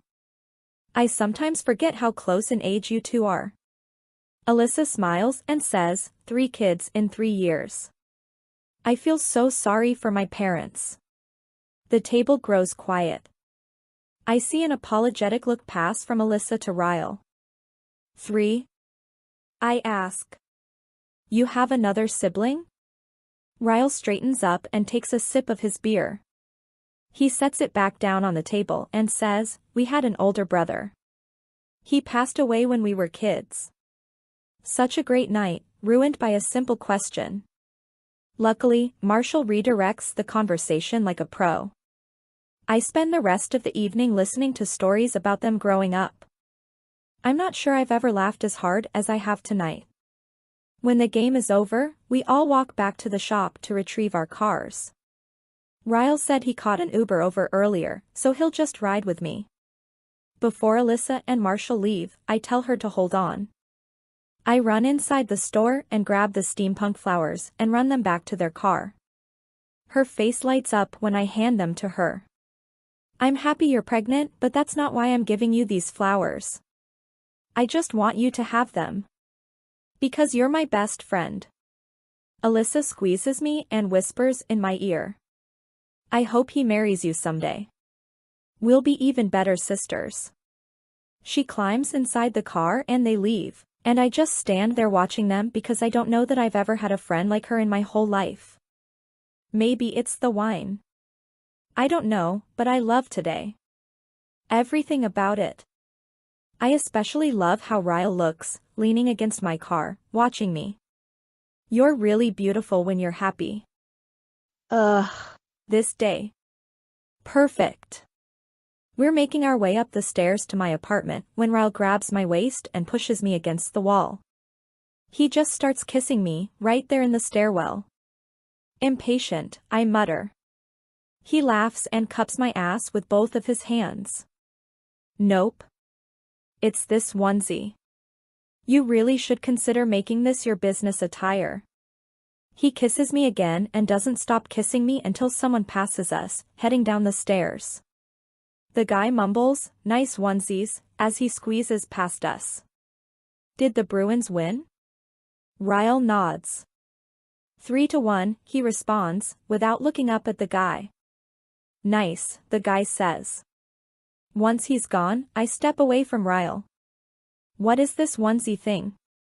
Does every male in Boston know about this? He laughs and says, free beer, Lily. It's free beer.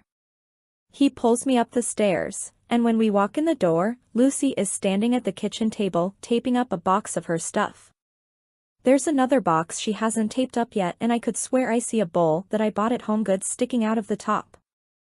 She said she'd have all her stuff out by next week, but I have a feeling she'll conveniently have some of my stuff out, too.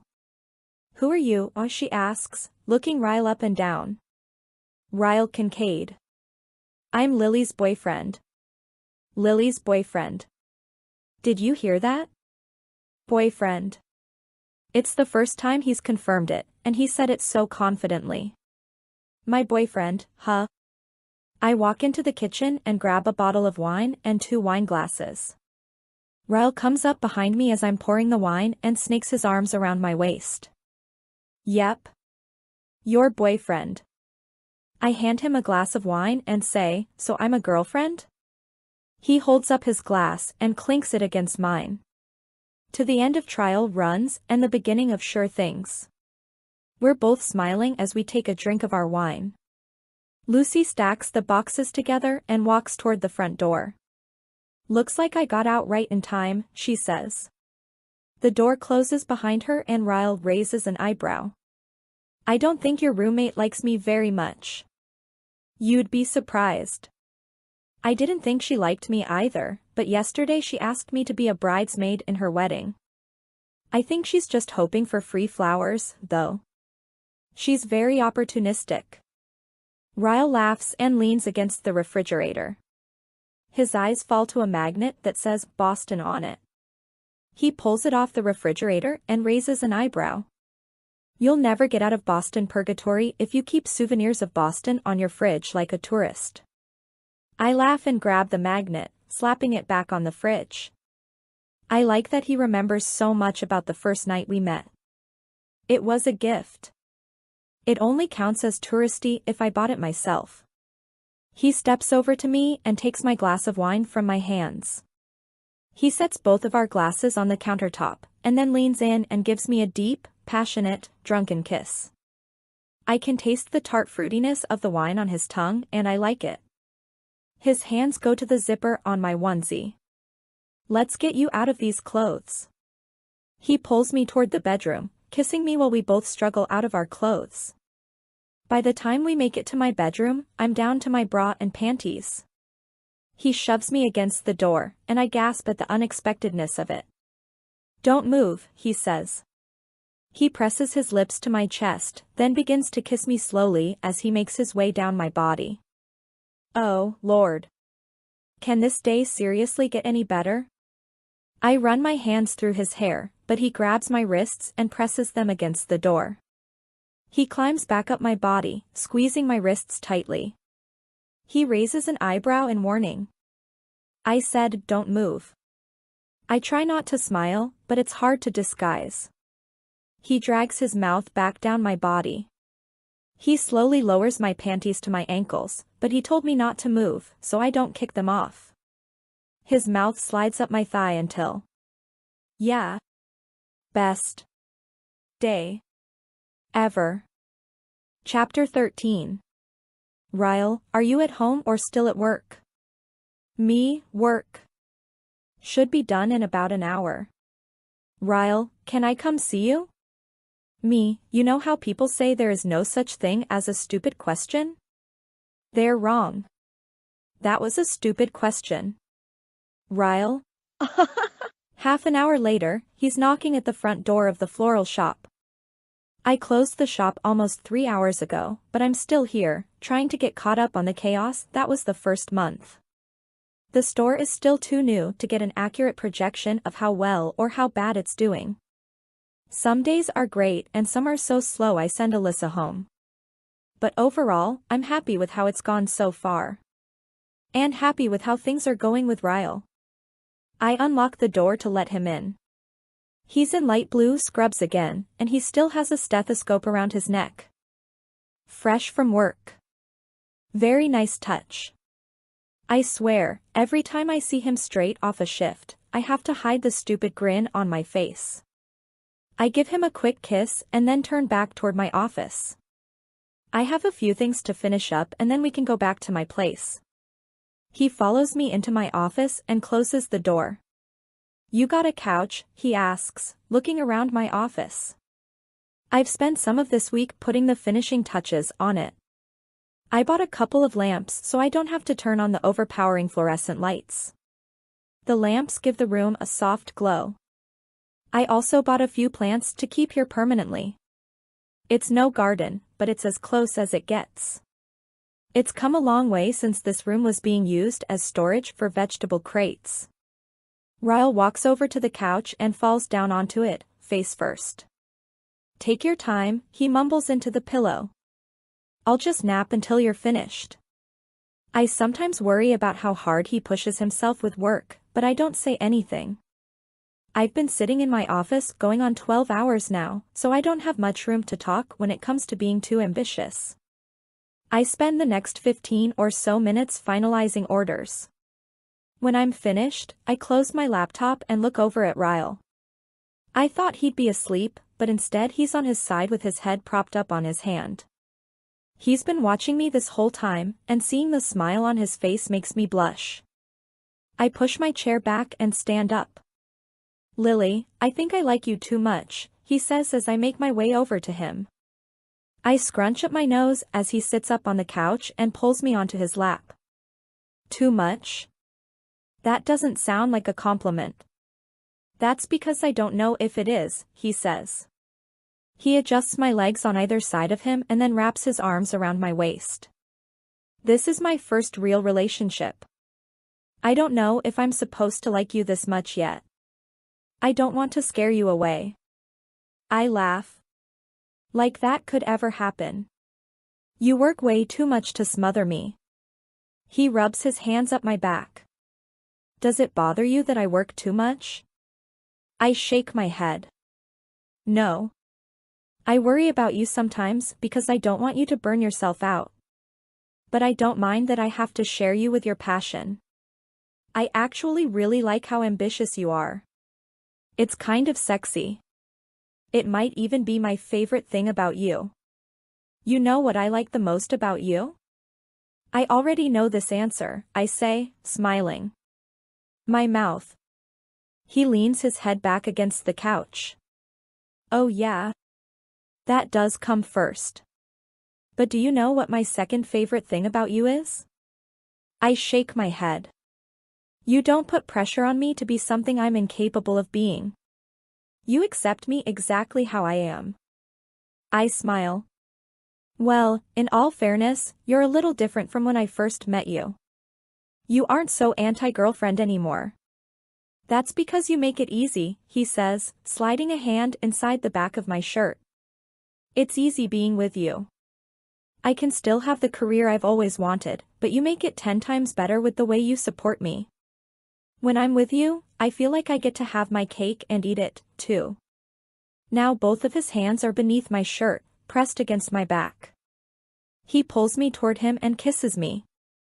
I grin against his mouth and whisper, "Is it the best cake you've ever tasted?" One of his hands moves to the back of my bra and he unfastens it with ease. I'm pretty sure, but maybe I need another taste of it to be positive. He pulls my shirt and bra over my head. I begin to push myself off of him so I can pull off my jeans, but he pulls me back onto his lap. He grabs his stethoscope and puts it in his ears, then presses the diaphragm against my chest, right over my heart.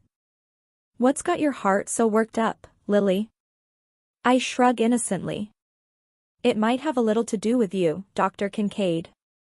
He drops the end of the stethoscope and then lifts me off of him, pushing me back onto the couch. He spreads my legs and kneels down on the couch between them, placing the stethoscope against my chest again. He uses his other hand to hold himself up as he continues listening to my heart. I'd say you're at about 90 beats per minute, he says. Is that good or bad? He grins and lowers himself on top of me. I'll be satisfied when it reaches 140. Yeah. If it reaches 140, I'm thinking I'll be satisfied, too. He lowers his mouth to my chest and my eyes fall shut when I feel his tongue slide across my breast. He takes me in his mouth, keeping the stethoscope pressed against my chest the entire time. You're at about 100 now, he says. He wraps the stethoscope around his neck again and then pulls back, unbuttoning my jeans. Once he slides them off of me, he turns me over until I'm on my stomach, my arms draped over the arm of the couch. Get on your knees, he says. I do what he says, and before I'm even adjusted, I feel the cold metal of the stethoscope meet my chest again, this time with his arm snaked around me from behind. I remain still as he listens to my heartbeat. His other hand slowly begins to find its way between my legs and then inside my panties and then inside of me. I grip the couch but try to keep the noises to a minimum while he listens to my heart. 110, he says, still unsatisfied. He pulls my hips back to meet him and then I can feel him freeing himself from his scrubs. He grips my hip with one hand while shoving my panties aside with the other. Then he pushes forward until he's all the way inside of me. I'm grasping the couch with two desperate fists when he pauses to listen to my heart again. Lily, he says with mock disappointment. 120. Not quite where I want you. The stethoscope disappears again and his arm curls around my waist. His hand slides down my stomach and settles between my legs. I can no longer keep up with his rhythm. I can barely even stay on my knees. He's somehow holding me up with one hand and destroying me in the best possible way with his other hand. Right when I start to tremble, he pulls me upright until my back meets his chest. He's still inside me, but now he's focused on my heart again as he moves his stethoscope around to the front of my chest. I let out a moan and he presses his lips to my ear. Shh! No noises. I have no idea how I make it through the next 30 seconds without making another sound. One of his arms is wrapped around me with the stethoscope pressed to my chest. His other arm is tight against my stomach as his hand continues its magic between my legs. He's still somehow deep inside me and I'm trying to move against him, but he's rock solid as the tremors begin to rush through me. My legs are shaking and my hands are at my sides, gripping the tops of his thighs as it takes every ounce of my strength not to scream out his name. I'm still shaking when he lifts my hand and places the diaphragm against my wrist. After several seconds, he pulls the stethoscope away and tosses it to the floor.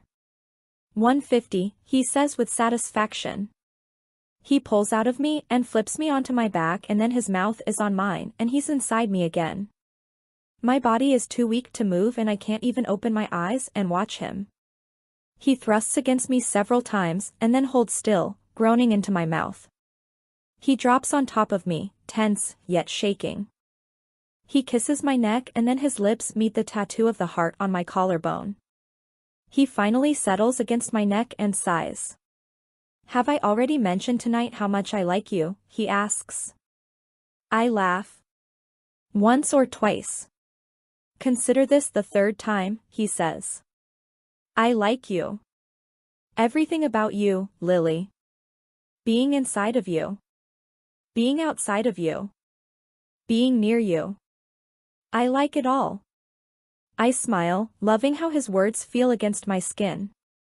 Inside my heart.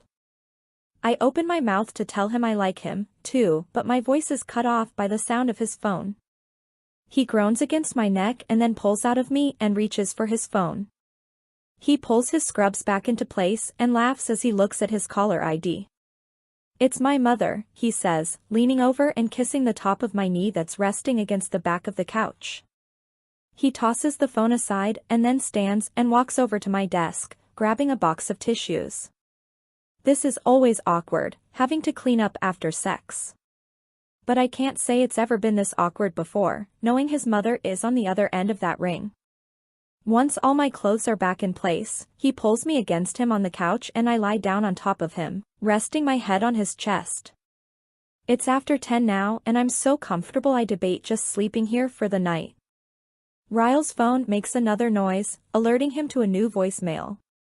The thought of seeing him interact with his mother makes me smile. Alyssa talks about their parents some, but I've never really talked to Ryle about them before. Do you get along with your parents? His arm is stroking mine gently.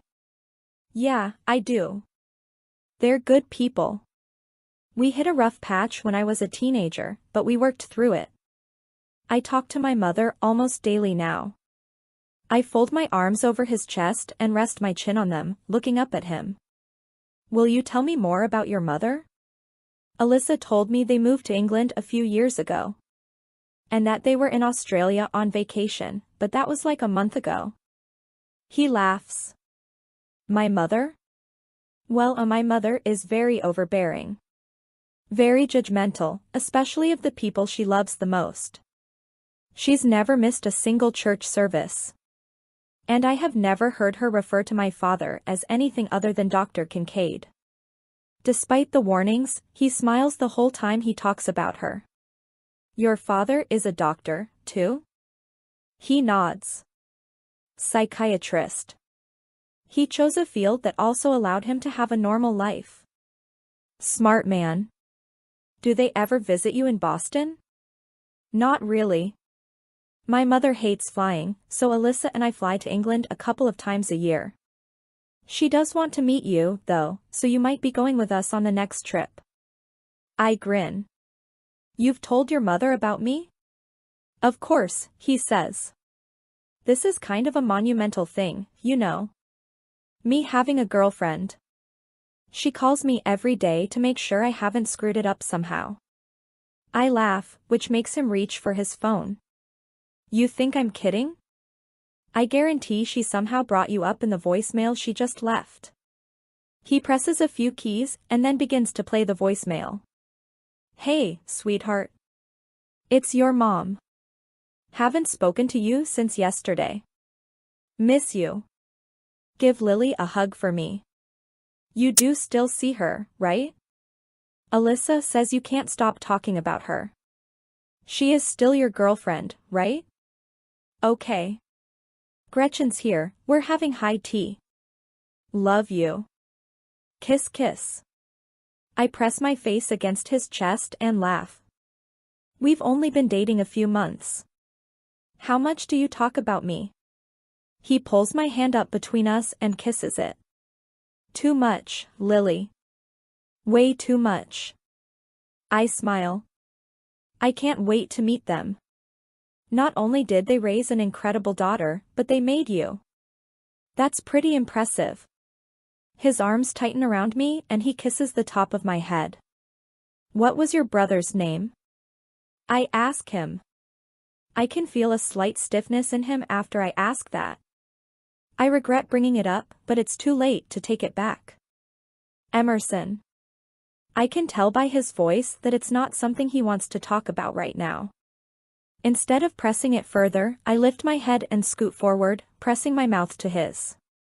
I should know better. Kisses can't seem to stop at just kisses when it comes to me and Ryle. In a matter of minutes, he's inside of me again, but this time it's everything the other time wasn't. This time we make love. Chapter 14. My phone rings. I pick it up to see who it is and I'm a little taken aback.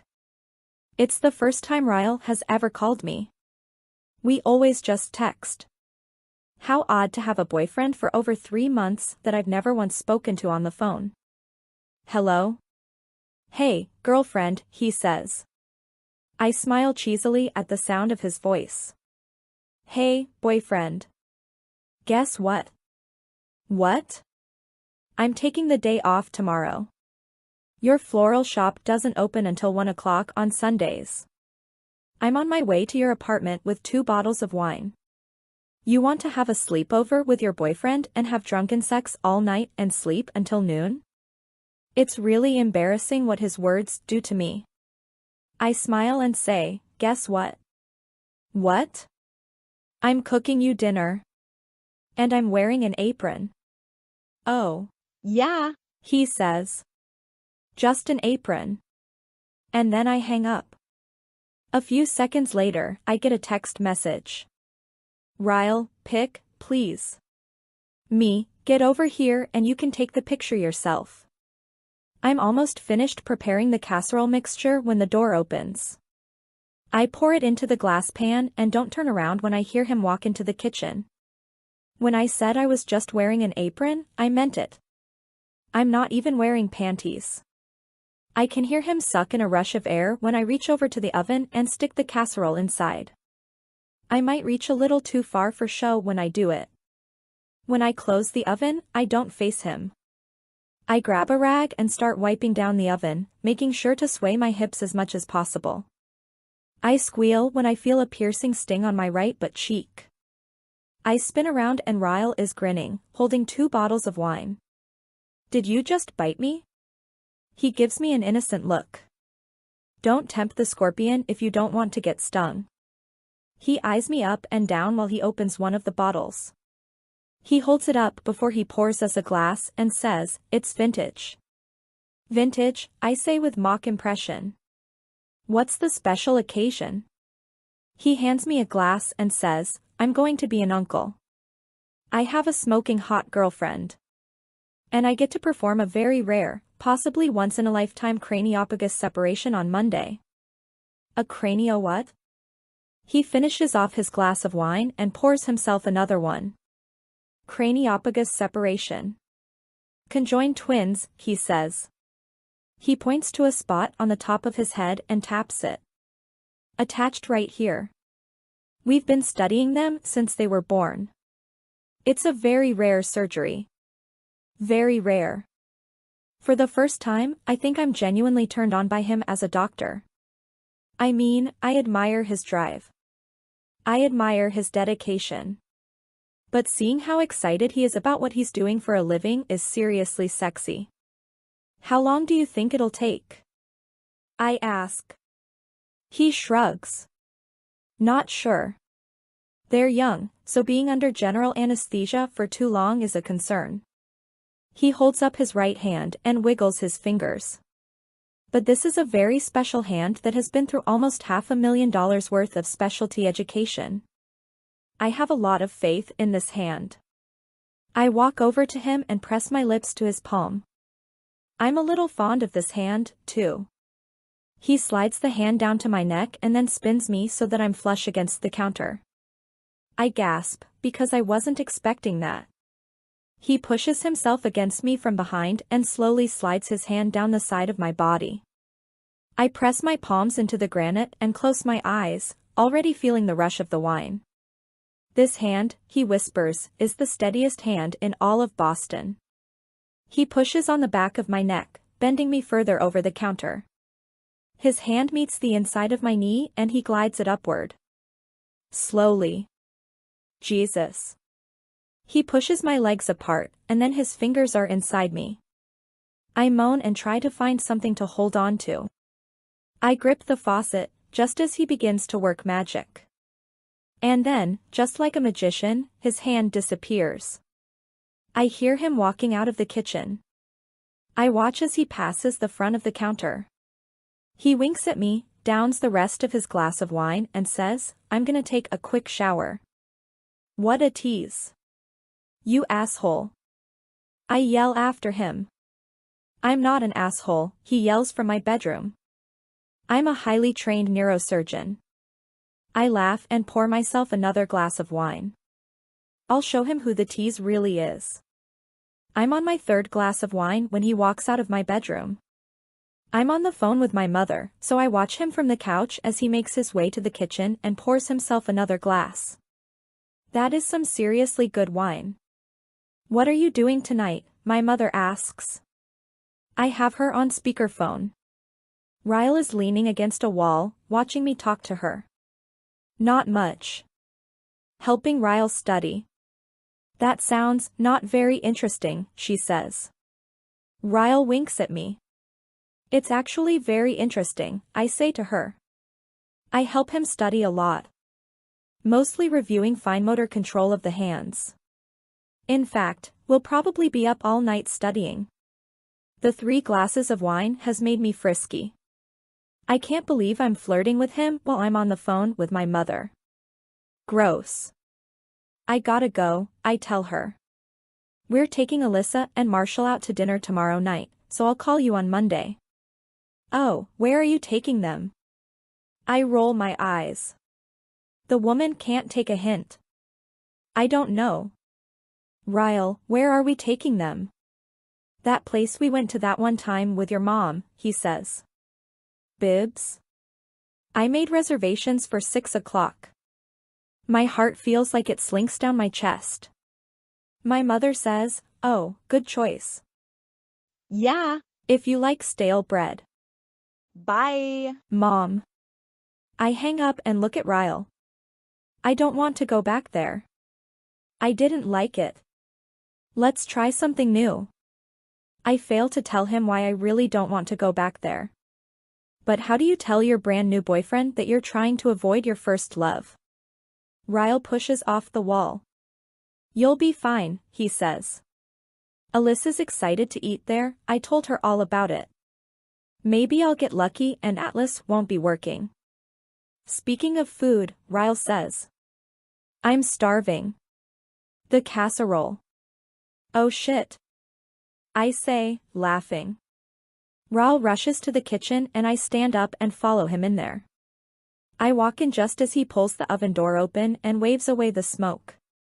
Ruined. I get dizzy all of a sudden from standing up too fast after having 3 glasses of wine. I grab the counter beside him to steady myself, just as he reaches in to pull the burnt casserole out. Ryle. You need a shit, he yells. Pot holder. The casserole falls from his hand and lands on the floor, shattering everywhere. I lift up my feet to avoid broken glass and mushroom chicken splatter. I start laughing as soon as I realize he didn't even think to use a pot holder.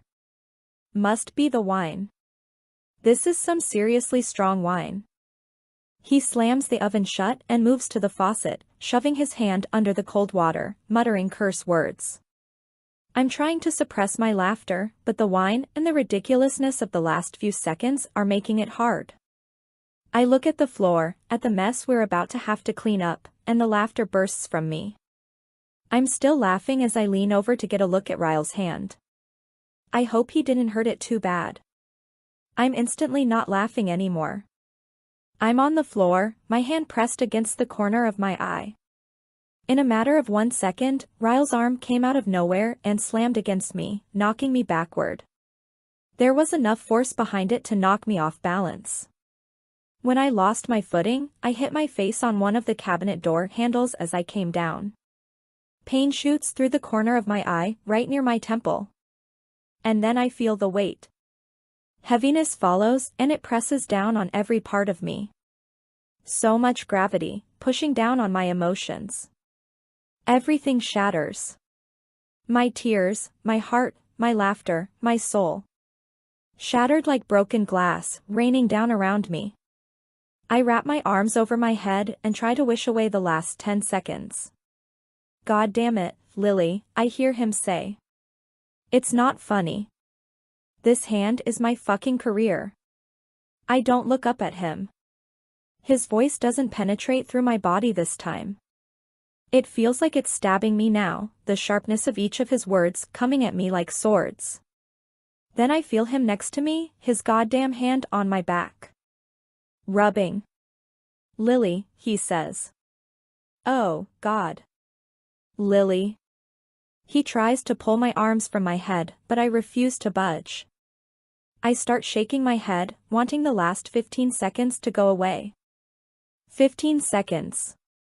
That's all it takes to completely change everything about a person. 15 seconds that we'll never get back.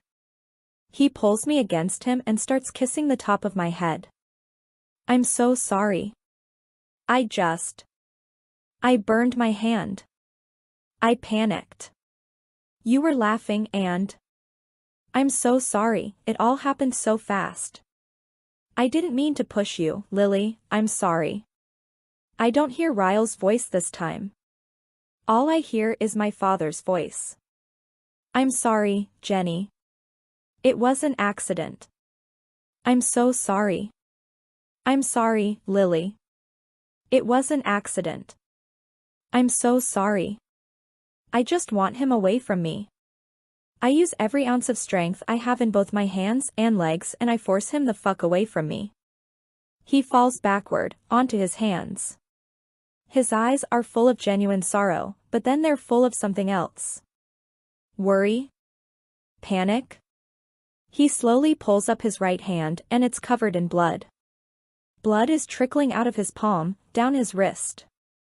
I look at the floor, at the shattered pieces of glass from the casserole dish. His hand. I just pushed him onto glass. He turns around and pulls himself up. He sticks his hand under the stream of water and starts rinsing away the blood. I stand up, just as he pulls a sliver of glass out of his palm and tosses it on the counter. I'm full of so much anger, but somehow, concern for his hand still finds its way out. I grab a towel and shove it into his fist. There's so much blood. It's his right hand. His surgery Monday. I try to help stop the bleeding, but I'm shaking too bad. Ryle, your hand. He pulls the hand away and, with his good hand, he lifts my chin. Fuck the hand, Lily. I don't care about my hand. Are you okay? He's looking back and forth between my eyes frantically as he assesses the cut on my face. My shoulders begin to shake and huge, hurt-filled tears spill down my cheeks. No, I'm a little in shock, and I know he can hear my heart breaking with just that one word, because I can feel it in every part of me. Oh my God. You pushed me, Ryle. The realization of what has just happened hurts worse than the actual action. Ryle wraps his arm around my neck and desperately holds me against him. I'm so sorry, Lily. God, I'm so sorry. He buries his face against my hair, squeezing me with every emotion inside of him. Please don't hate me. Please. His voice slowly starts to become Ryle's voice again, and I feel it in my stomach, in my toes. His entire career depends on his hand, so it has to say something that he's not even worried about it. Right? I'm so confused. There's too much happening. The smoke, the wine, the broken glass, the food splattered everywhere, the blood, the anger, the apologies, it's too much. I'm so sorry, he says again. I pull back and his eyes are red, and I've never seen him look so sad. I panicked. I didn't mean to push you away, I just panicked. All I could think about was the surgery Monday and my hand and... I'm so sorry. He presses his mouth to mine and breathes me in. He's not like my father. He can't be. He's nothing like that uncaring bastard. We're both upset and kissing and confused and sad. I've never felt anything like this moment, so ugly and painful. But somehow the only thing that eases the hurt just caused by this man is this man. My tears are soothed by his sorrow, my emotions soothed with his mouth against mine, his hand gripping me like he never wants to let go. I feel his arms go around my waist and he picks me up, carefully stepping through the mess we've made. I can't tell if I'm more disappointed in him or myself. Him for losing his temper in the first place or me for somehow finding comfort in his apology. He carries me and kisses me all the way to my bedroom. He's still kissing me when he lowers me to the bed and whispers, "I'm sorry, Lily." He moves his lips to the spot on my eye that hit the cabinet, and he kisses me there. I'm so sorry. His mouth is on mine again, hot and wet, and I don't even know what's happening to me. I'm hurting so much on the inside, yet my body craves his apology in the form of his mouth and hands on me. I want to lash out at him and react like I always wish my mother would have reacted when my father hurt her, but deep down I want to believe that it really was an accident. Ryle isn't like my father. He's nothing like him. I need to feel his sorrow. His regret. I get both of these things in the way he kisses me. I spread my legs for him and his sorrow comes in another form. Slow, apologetic thrusts inside of me. Every time he enters me, he whispers another apology. And by some miracle, every time he pulls out of me, my anger leaves with him. He's kissing my shoulder. My cheek. My eye. He's still on top of me, touching me gently. I've never been touched like this, with such tenderness.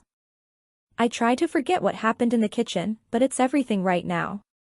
He pushed me away from him. Ryle pushed me. For 15 seconds, I saw a side of him that wasn't him. That wasn't me. I laughed at him when I should have been concerned. He shoved me when he should have never touched me. I pushed him away and caused him to cut his hand. It was awful. The whole thing, the entire 15 seconds it lasted, was absolutely awful. I never want to think about it again. He still has the rag balled up in his hand and it's soaked with blood. I push against his chest. I'll be right back, I tell him. He kisses me one more time and rolls off of me. I walk to the bathroom and close the door. I look in the mirror and gasp. Blood. In my hair, on my cheeks, on my body. It's all his blood. I grab a rag and try to wash some off, and then I look under the sink for the first aid kit. I have no idea how bad his hand is. First he burned it, then he sliced it open. Not even an hour after he was just telling me how important this surgery was to him. No more wine. We're never allowed vintage wine again. I grab the box from under the sink and open the bedroom door. He's walking back into the bedroom from the kitchen with a small bag of ice. He holds it up, "For your eye," he says. I hold up the first aid kit. For your hand. We both smile and then sit back down on the bed. He leans against the headboard while I pull his hand to my lap. The whole time I'm dressing his wound, he's holding the bag of ice against my eye. I squeeze some antiseptic cream onto my finger and dab it against the burns on his fingers. They don't look as bad as I thought they might be, so that's a relief. Can you prevent it from blistering? I ask him. He shakes his head. Not if it's second degree. I want to ask him if he can still perform the surgery if his fingers have blisters on them come Monday, but I don't bring it up. I'm sure that's on the forefront of his mind right now. Do you want me to put some on your cut? He nods. The bleeding has stopped. I'm sure if he needed stitches, he'd get some, but I think it'll be fine. I pull the ACE bandage out of the first aid kit and begin wrapping his hand. Lily, he whispers. I look up at him. His head is resting against the headboard, and it looks like he wants to cry. I feel terrible, he says. If I could take it back. I know, I say, cutting him off. I know, Ryle. It was terrible. You pushed me. You made me question everything I thought I knew about you. But I know you feel bad about it. We can't take it back. I don't want to bring it up again. I secure the bandage around his hand and then look him in the eye. But Ryle? If anything like that ever happens again, I'll know that this time wasn't just an accident. And I'll leave you without a second thought. He stares at me for a long time, his eyebrows drawn apart in regret. He leans forward and presses his lips against mine. It won't happen again, Lily. I swear. I'm not like him. I know that's what you're thinking, but I swear to you. I shake my head, wanting him to stop. I can't take the pain in his voice. I know you're nothing like my father, I say. Just, please don't ever make me doubt you again. Please. He brushes hair from my forehead. You're the most important part of my life, Lily. I want to be what brings you happiness. Not what causes you to hurt. He kisses me and then stands up and leans over me, pressing the ice to my face. Hold this here for about 10 more minutes. It'll prevent it from swelling. I replace his hand with mine. Where are you going? He kisses me on the forehead and says, to clean up my mess. He spends the next 20 minutes cleaning the kitchen. I can hear glass being tossed into the trash can, wine being poured out in the sink.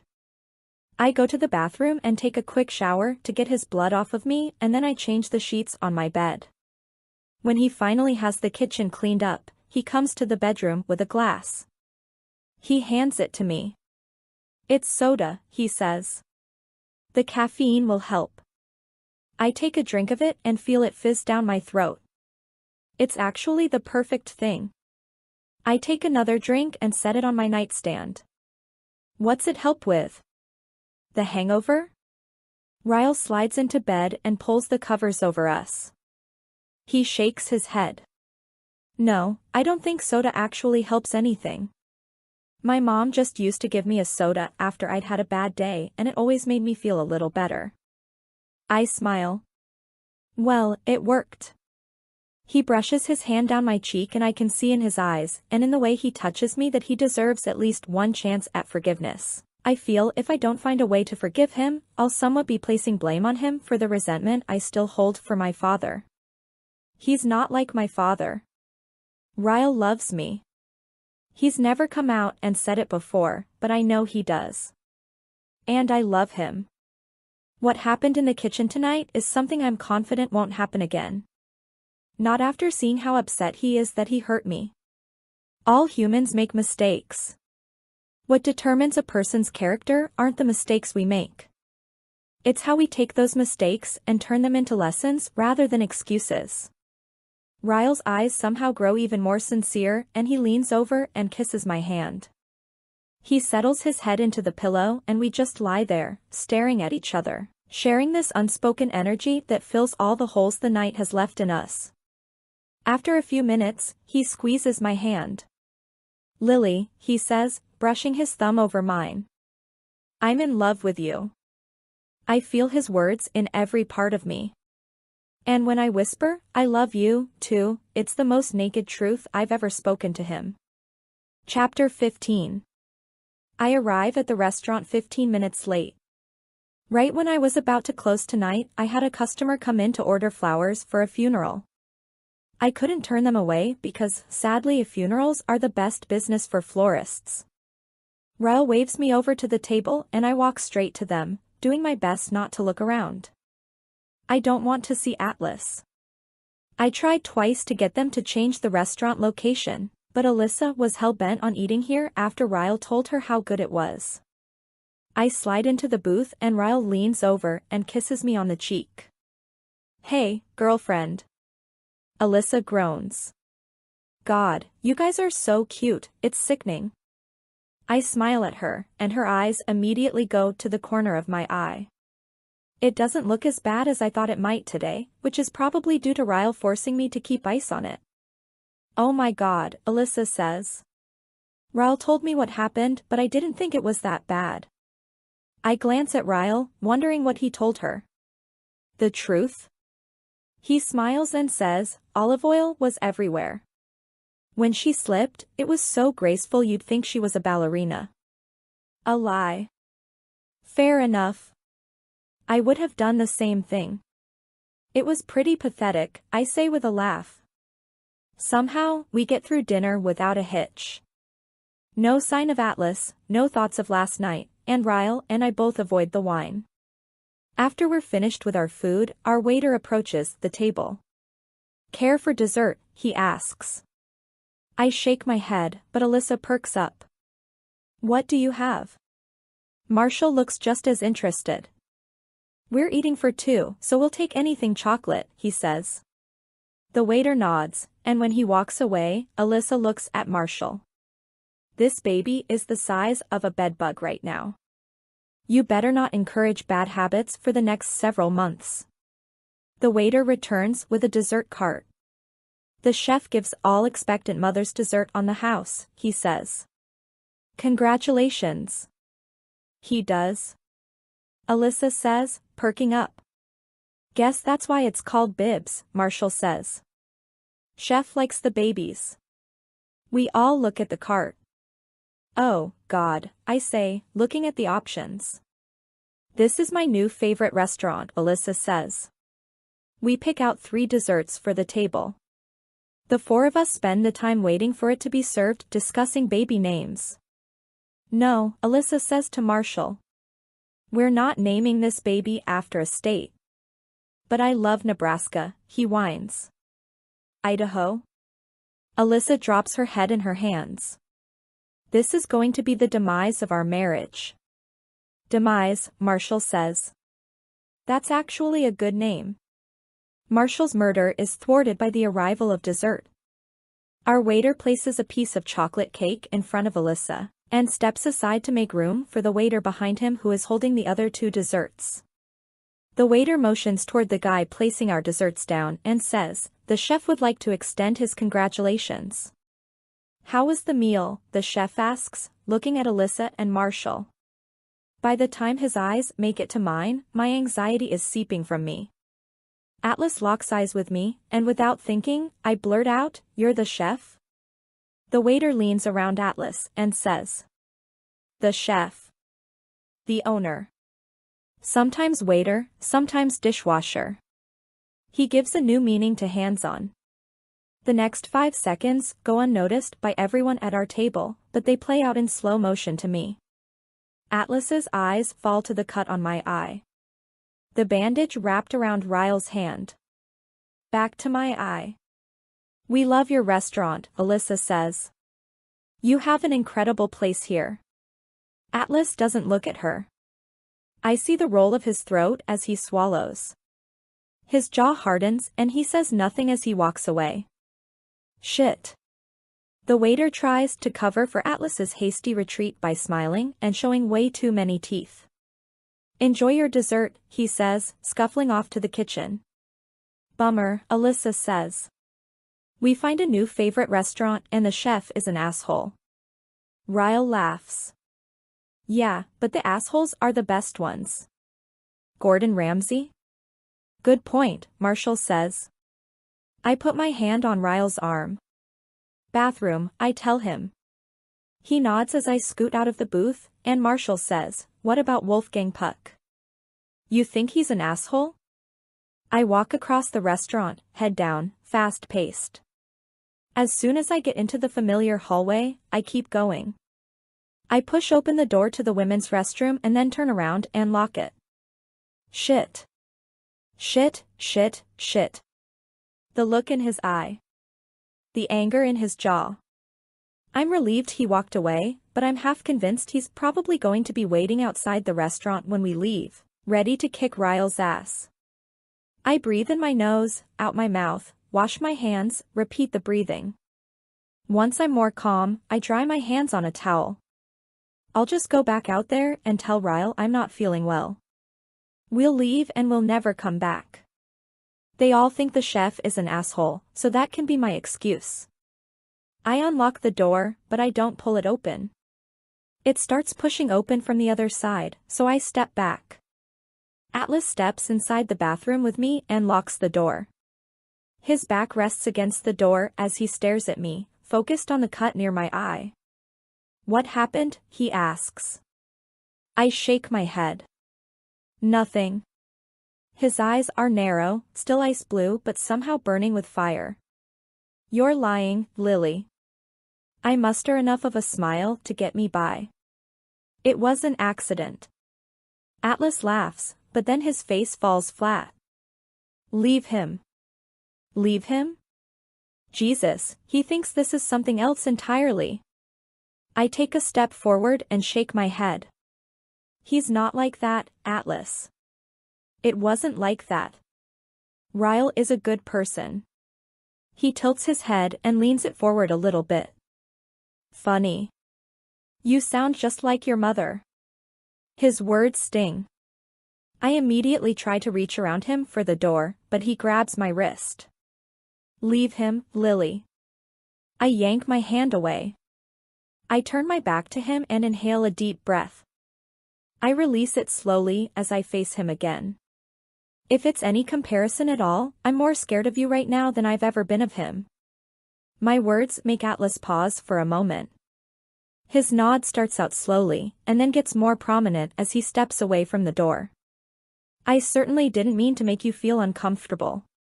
He motions toward the door. Just trying to repay the concern you've always shown me. I stare at him for a moment, unsure how to take his words. He's still raging on the inside, I can see it. But on the outside, he's calm, collected. Allowing me to leave. I reach forward and unlock the door, then pull it open. I gasp when my eyes meet Ryle's. I quickly glance over my shoulder to see Atlas filing out of the bathroom with me. Ryle's eyes fill with confusion as he looks from me to Atlas. What the fuck, Lily? Ryle. My voice shakes. God, this looks so much worse than it is. Atlas steps around me and turns toward the doors to the kitchen, as if Ryle doesn't even exist to him. Ryle's eyes are glued to Atlas's back. Keep walking, Atlas. Right when Atlas reaches the kitchen doors, he pauses. No, no, no. Keep walking. In what becomes one of the most dreadful moments I can imagine, he spins around and strides toward Ryle, grabbing him by the collar of his shirt. Almost as soon as it happens, Ryle forces Atlas back and slams him against the opposite wall. Atlas lunges for Ryle again, this time shoving his forearm against Ryle's throat, pinning him against the wall. You touch her again and I'll cut your fucking hand off and shove it down your throat, you worthless piece of shit. Atlas, stop. I yell. Atlas releases Ryle forcefully, taking a huge step back.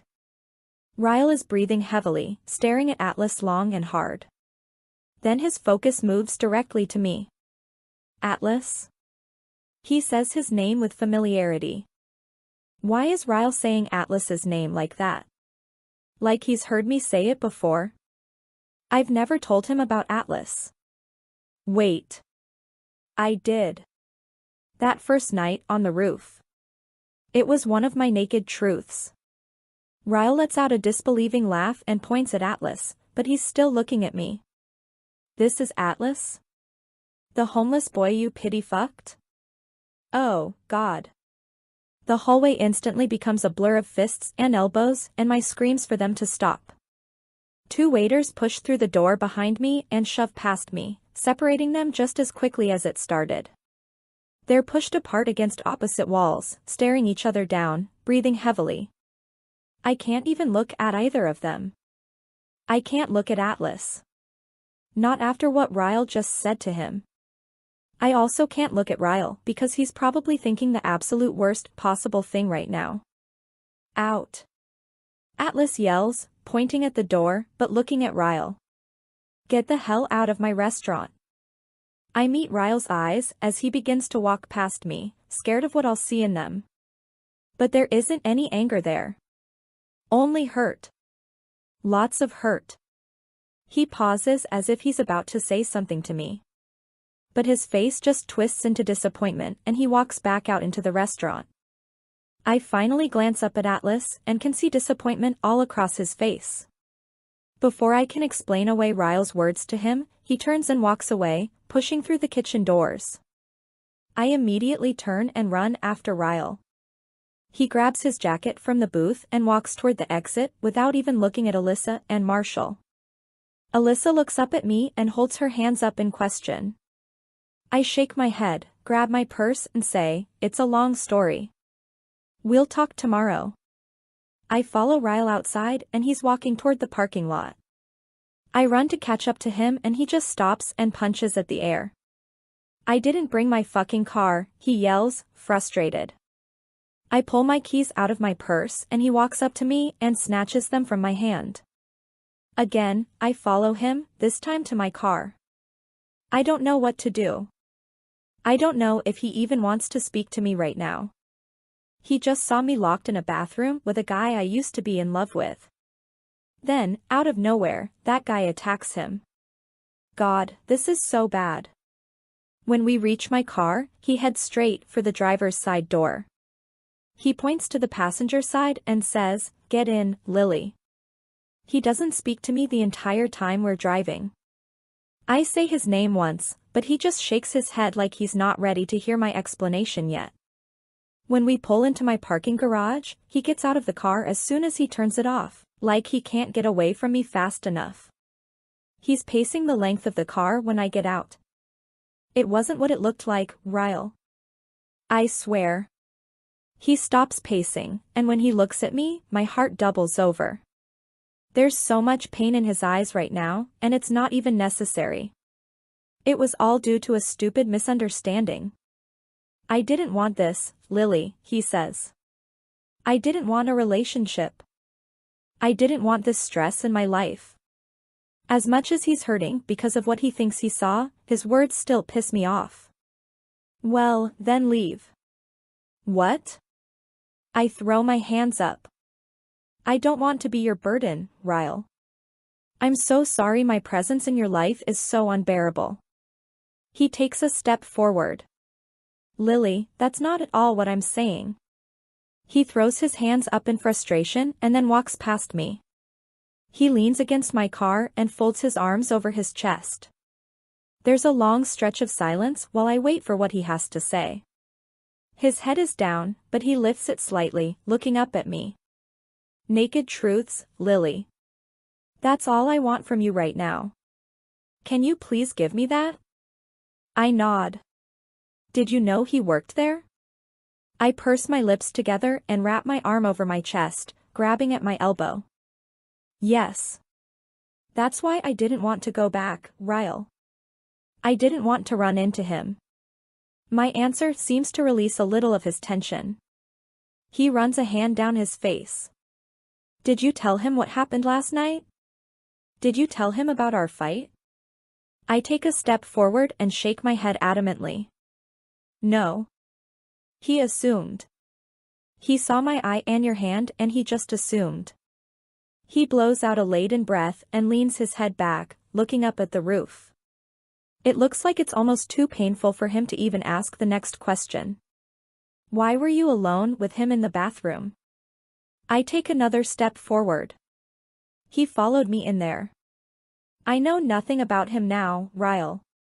I didn't even know he owned that restaurant. I thought he was just a waiter. He's not a part of my life anymore, I swear. I fold my arms together and drop my voice.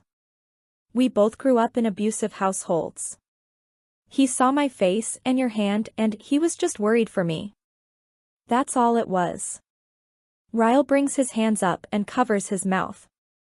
I can hear the air rushing through his fingers as he releases his breath. He stands up straight, allowing himself a moment to soak in all I've just said. My turn, he says. He pushes off the car and takes the 3 steps toward me that previously separated us. He puts both hands on my cheeks and looks me dead in the eyes. If you don't want to be with me, please tell me right now, Lily. Because when I saw you with him, that hurt. I never want to feel that again. And if it hurts this much now, I'm terrified to think of what it could do to me a year from now. I can feel the tears begin to stream down my cheeks. I place my hands on top of his and shake my head. I don't want anyone else, Ryle. I only want you. He forces the saddest smile I've ever seen on a human. He pulls me to him and holds me there. I wrap my arms around him as tight as I can as he presses his lips to the side of my head. I love you, Lily. God, I love you. I squeeze him tight, pressing a kiss to his shoulder. I love you, too. I close my eyes and wish I could wash away the entire last 2 days. Atlas is wrong about Ryle. I just wish Atlas knew he was wrong. Chapter 16. I'm not trying to be selfish, but you didn't taste the dessert, Lily. Alyssa groans. Oh, it was so good. We're never going back there, I say to her. She stomps her foot like a little kid. But. Nope. We have to respect your brother's feelings. She folds her arms over her chest. I know. Why did you have to be a hormonal teenager and fall in love with the best chef in Boston? He wasn't a chef when I knew him. Whatever, she says. She walks out of my office and closes the door. My phone buzzes with an incoming text. Ryle, 5 hours down. About 5 more to go. So far so good. Hand is great. I sigh, relieved. I wasn't sure if he'd be able to do the surgery today, but knowing how much he was looking forward to it makes me happy for him.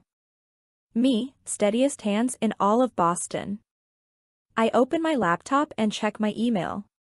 The first thing I see is an inquiry from the Boston Globe. I open it and it's from a journalist interested in running an article about the store. I grin like an idiot and start emailing her back when Alyssa knocks on the door. She opens it and sticks her head in. Hey, she says. Hey, I say back. She taps her fingers on the doorframe. Remember a few minutes ago when you told me I could never go back to Bibbs because it's unfair to Ryle that the boy you loved when you were a teenager is the owner? I fall back against my chair. What do you want, Alyssa? She scrunches up her nose and says, if it isn't fair that we can't go back there because of the owner, how is it fair that the owner gets to come here? What? I close my laptop and stand up. Why would you say that? Is he here? She nods and slips inside my office, closing the door behind her. He is. He asked for you. And I know you're with my brother and I'm with child, but can we please just take a moment to silently admire the perfection that is that man? She smiles dreamily and I roll my eyes. Alyssa. Those eyes, though. She opens the door and walks out. I follow behind her and catch sight of Atlas. She's right here, Alyssa says. Would you like me to take your coat? We don't take coats. Atlas glances up when I walk out of my office. His eyes cut to Alyssa and he shakes his head. No, thank you. I won't be long. Alyssa leans forward over the counter, dropping her chin on her hands. Stay as long as you like. In fact, are you looking for an extra job? Lily needs to hire more people and we're looking for someone who can lift really heavy things. Requires a lot of flexibility. Bending over. I narrow my eyes at Alyssa and mouth enough. She shrugs innocently. I hold my door open for Atlas, but avoid looking directly at him as he passes me. I feel a world of guilt for what happened last night, but also a world of anger for what happened last night. I walk around my desk and drop into my seat, prepared for an argument. But when I look up at him, I clamp my mouth shut. He's smiling. He waves his hand around in a circle as he takes a seat across from me. This is incredible, Lily. I pause. Thank you.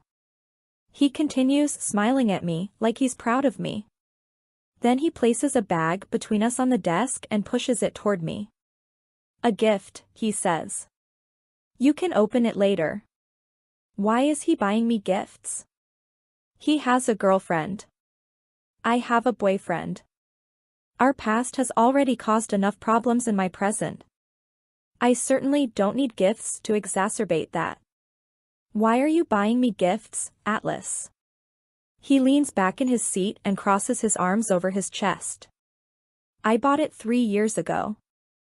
I've been holding on to it in case I ever ran into you. Consider it Atlas. He hasn't changed. Damn it. I pick up the gift and set it on the floor behind my desk.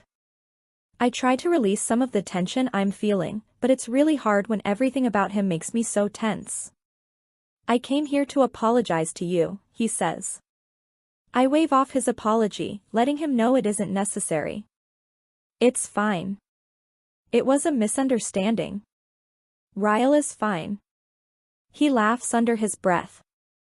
That's not what I'm apologizing for, he says. I'd never apologize for defending you. You weren't defending me, I say. There was nothing to defend. He tilts his head, giving me the same look that he gave me last night. The one that lets me know how disappointed in me he is. It stings deep in my gut. I clear my throat. Why are you apologizing, then? He's quiet for a moment. Contemplative.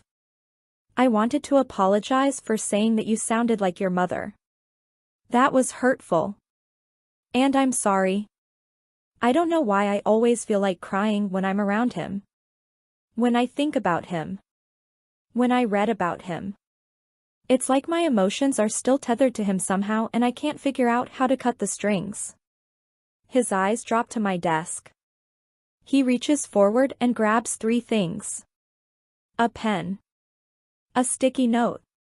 My phone. He writes something down on the sticky note and then proceeds to pull my phone apart. He slips the case off and puts the sticky note between the case and the phone, then slides the cover back over it. He pushes my phone back across the desk. I look down at it and then up at him. He stands up and tosses the pen on my desk. It's my cell phone number. Keep it hidden there in case you ever need it. I wince at the gesture. The unnecessary gesture. I won't need it. I hope not. He walks to the door and reaches for the doorknob. And I know this is my only chance to get out what I have to say before he's out of my life forever. Atlas, wait. I stand up so fast, my chair scoots across the room and bumps against the wall. He half turns and faces me. What Ryle said to you last night? I bring a nervous hand up to my neck. I can feel my heart beating in my throat. I never said that to him. He was hurt and upset and he misconstrued my words from a long time ago. The corner of Atlas's mouth twitches, and I'm not sure if he's trying not to smile or trying not to frown. He faces me straight on. Believe me, Lily. I know that wasn't a pity fuck. I was there. He walks out the door, and his words knock me straight back into my seat. Only my seat is no longer there. It's still on the other side of my office and I'm now on the floor. Alyssa rushes in and I'm lying on my back behind my desk. Lily? She runs around the desk and stands over me. Are you okay? I hold up a thumb. Fine. Just missed my chair. She reaches out her hand and helps me to my feet. What was that all about? I glance at the door as I retrieve my chair. I take a seat and look down at my phone. Nothing.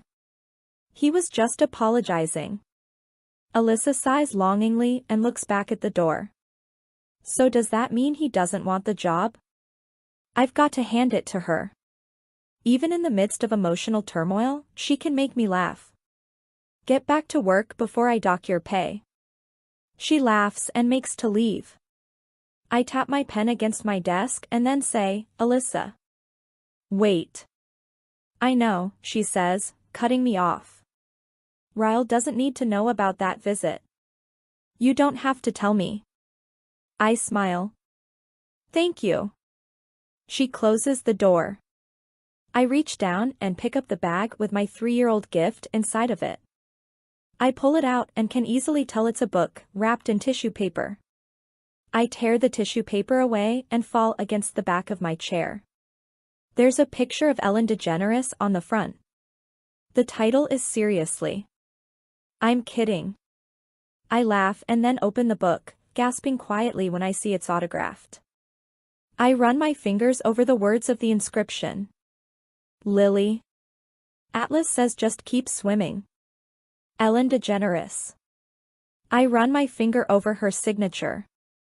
Then I drop the book on my desk, press my forehead against it, and fake cry against the cover. Chapter 17. It's after 7 before I get home. Ryle called an hour ago and said he wouldn't be coming over tonight. The confusher cackle, whatever that big word he used was, separation was a success, but he's staying at the hospital overnight to make sure there aren't complications. I walk in the door to my quiet apartment. I change into my quiet pajamas. I eat a quiet sandwich. And then I lie down in my quiet bedroom and open my quiet new book, hoping it can quiet my emotions. Sure enough, 3 hours and the majority of a book later, all the emotions from the last several days begin to seep out of me. I place a bookmark on the page where I stopped reading and I close it. I stare at the book for a long time. I think about Ryle. I think about Atlas. I think about how sometimes, no matter how convinced you are that your life will turn out a certain way, all that certainty can be washed away with a simple change in tide. I take the book Atlas bought me and put it in the closet with all my journals. Then I pick up the one that's filled with memories of him. And I know it's finally time to read the last entry I wrote. Then I can close the book for good. Dear Ellen. Most of the time I'm thankful you don't know I exist and that I've never really mailed you any of these things I write to you. But sometimes, especially tonight, I wish you did. I just need someone to talk to about everything I'm feeling. It's been 6 months since I've seen Atlas and I honestly don't know where he is or how he's doing. So much has happened since the last letter I wrote to you, when Atlas moved to Boston. I thought it was the last time I'd see him for a while, but it wasn't. I saw him again after he left, several weeks later. It was my 16th birthday and when he showed up, it became the absolute best day of my life. And then the absolute worst. It had been exactly 42 days since Atlas left for Boston. I counted every day like it would help somehow. I was so depressed, Ellen. I still am. People say that teenagers don't know how to love like an adult. Part of me believes that, but I'm not an adult and so I have nothing to compare it to. But I do believe it's probably different. I'm sure there's more substance in the love between 2 adults than there is between 2 teenagers. There's probably more maturity, more respect, more responsibility. But no matter how different the substance of a love might be at different ages in a person's life, I know that love still has to weigh the same. You feel that weight on your shoulders and in your stomach and on your heart no matter how old you are. And my feelings for Atlas are very heavy. Every night I cry myself to sleep and I whisper, just keep swimming. But it gets really hard to swim when you feel like you're anchored in the water. Now that I think about it, I've probably been experiencing the stages of grief in a sense. Denial, anger, bargaining, depression, and acceptance. I was deep in the depression stage the night of my 16th birthday. My mother had tried to make the day a good one. She bought me gardening supplies, made my favorite cake, and the two of us went to dinner together. But by the time I had crawled into bed that night, I couldn't shake the sadness. I was crying when I heard the tap on my window. At first, I thought it had started raining. But then I heard his voice. I jumped up and ran to the window, my heart in hysterics. He was standing there in the dark, smiling at me. I raised the window and helped him inside, and he took me in his arms and held me there for so long while I cried. He smelled so good. I could tell when I hugged him that he'd put on some much-needed weight in just the 6 weeks since I'd last seen him. He pulled back and wiped the tears off my cheeks. "Why are you crying, Lily?" I was embarrassed that I was crying. I cried a lot that month, probably more than any other month of my life. It was probably just the hormones of being a teenage girl, mixed with the stress of how my father treated my mother, and then having to say Goodbye to Atlas. I grabbed a shirt from the floor and dried my eyes, then we sat down on the bed. He pulled me against his chest and leaned against my headboard. "What are you doing here?" I asked him. "It's your birthday," he said. "And you're still my favorite person. And I've missed you." It was probably no later than 10 o'clock when he got there, but we talked so much. I remember it was after midnight the next time I looked at the clock. I can't even remember what all we talked about, but I do remember how I felt. He seemed so happy and there was a light in his eyes that I'd never seen there before. Like he'd finally found his home. He said he wanted to tell me something and his voice grew serious. He readjusted me so that I was straddling his lap, because he wanted me to look him in the eyes when he told me. I was thinking maybe he was about to tell me he had a girlfriend or that he was leaving even sooner for the military. But what he said next shocked me. He said the first night he went to that old house, he wasn't there because he needed a place to stay. He went there to kill himself. My hands went up to my mouth because I had no idea things had gotten that bad for him. So bad that he didn't even want to live anymore. "I hope you never know what it's like to feel that lonely, Lily," he said. He went on to tell me that the first night he was at that house, he was sitting in the living room floor with a razor blade to his wrist. Right when he was about to use it, my bedroom light went on. "You were standing there like an angel, backlit by the light of heaven," he said. "I couldn't take my eyes off you." He watched me walk around my bedroom for a while. Watched me lie on the bed and write in my journal. And he put down the razor blade because he said it had been a month since life had given him any sort of feeling at all, and looking at me gave him a little bit of feeling. Enough to not be numb enough to end things that night. Then a day or two later is when I took him the food and set it on his back porch. I guess you already know the rest of that story. "You saved my life, Lily," he said to me. "And you weren't even trying." He leaned forward and kissed that spot between my shoulder and my neck that he always kisses. I liked that he did it again. I don't like much about my body, but that spot on my collarbone has become my favorite part of me. He took my hands in his and told me he was leaving sooner than he planned for the military, but that he couldn't leave without telling me thank you. He told me he'd be gone for 4 years and that the last thing he wanted for me was to be a 16-year-old girl not living my life, because of a boyfriend I never got to see or hear from. The next thing he said made his blue eyes tear up until they looked clear. He said, "Lily, life is a funny thing. We only get so many years to live it, so we have to do everything we can to make sure those years are as full as they can be. We shouldn't waste time on things that might happen someday, or maybe even never." I knew what he was saying. That he was leaving for the military and he didn't want me to hold on to him while he was gone. He wasn't really breaking up with me because we weren't ever really together. We'd just been two people who helped each other when we needed it and got our hearts fused together along the way. It was hard, being let go by someone who had never really grabbed hold of me completely in the first place. In all the time we've spent together, I think we both sort of knew this wasn't a forever thing. I'm not sure why, because I could easily love him that way. I think maybe under normal circumstances, if we were together like typical teenagers and he had an average life with a home, we could be that kind of couple. The kind who comes together so easily and never experiences a life where cruelty sometimes intersects. I didn't even try to get him to change his mind that night. I feel like we have the kind of connection that even the fires of hell couldn't sever. I feel like he could go spend his time in the military and I'll spend my years being a teenager and then it will all fall back into place, when the timing is right.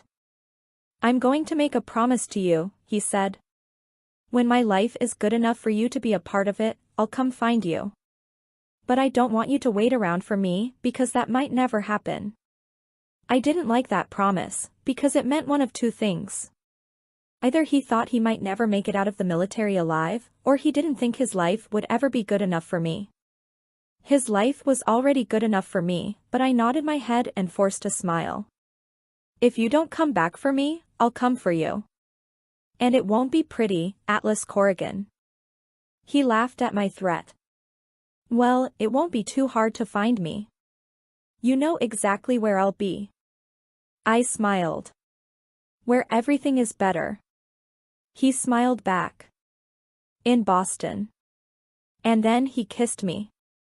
Ellen, I know you're an adult and know all about what comes next, but I still don't feel comfortable telling you what happened over those next couple of hours. Let's just say we both kissed a lot. We both laughed a lot. We both loved a lot.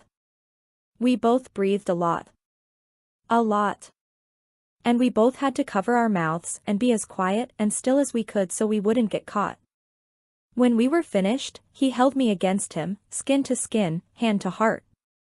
He kissed me and looked straight in my eyes. I love you, Lily. Everything you are. I love you. I know those words get thrown around a lot, especially by teenagers. A lot of times prematurely and without much merit. But when he said them to me, I knew he wasn't saying it like he was in love with me. It wasn't that kind of, I love you. Imagine all the people you meet in your life. There are so many.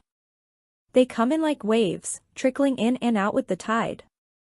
Some waves are much bigger and make more of an impact than others. Sometimes the waves bring with them things from deep in the bottom of the sea and they leave those things tossed onto the shore. Imprints against the grains of sand that prove the waves had once been there, long after the tide recedes.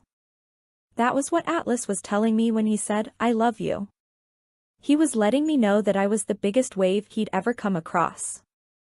And I brought so much with me that my impressions would always be there, even when the tide rolled out. After he said he loved me, he told me he had a birthday present for me. He pulled out a small brown bag. It isn't much, but it's all I could afford. I opened the bag and pulled out the best present I'd ever received. It was a magnet that said Boston on the top. At the bottom in tiny letters, it said, where everything is better. I told him I would keep it forever, and every time I look at it I'll think of him. When I started out this letter, I said my 16th birthday was one of the best days of my life. Because up until that second, it was. It was the next few minutes that weren't. Before Atlas had shown up that night, I wasn't expecting him, so I didn't think to lock my bedroom door.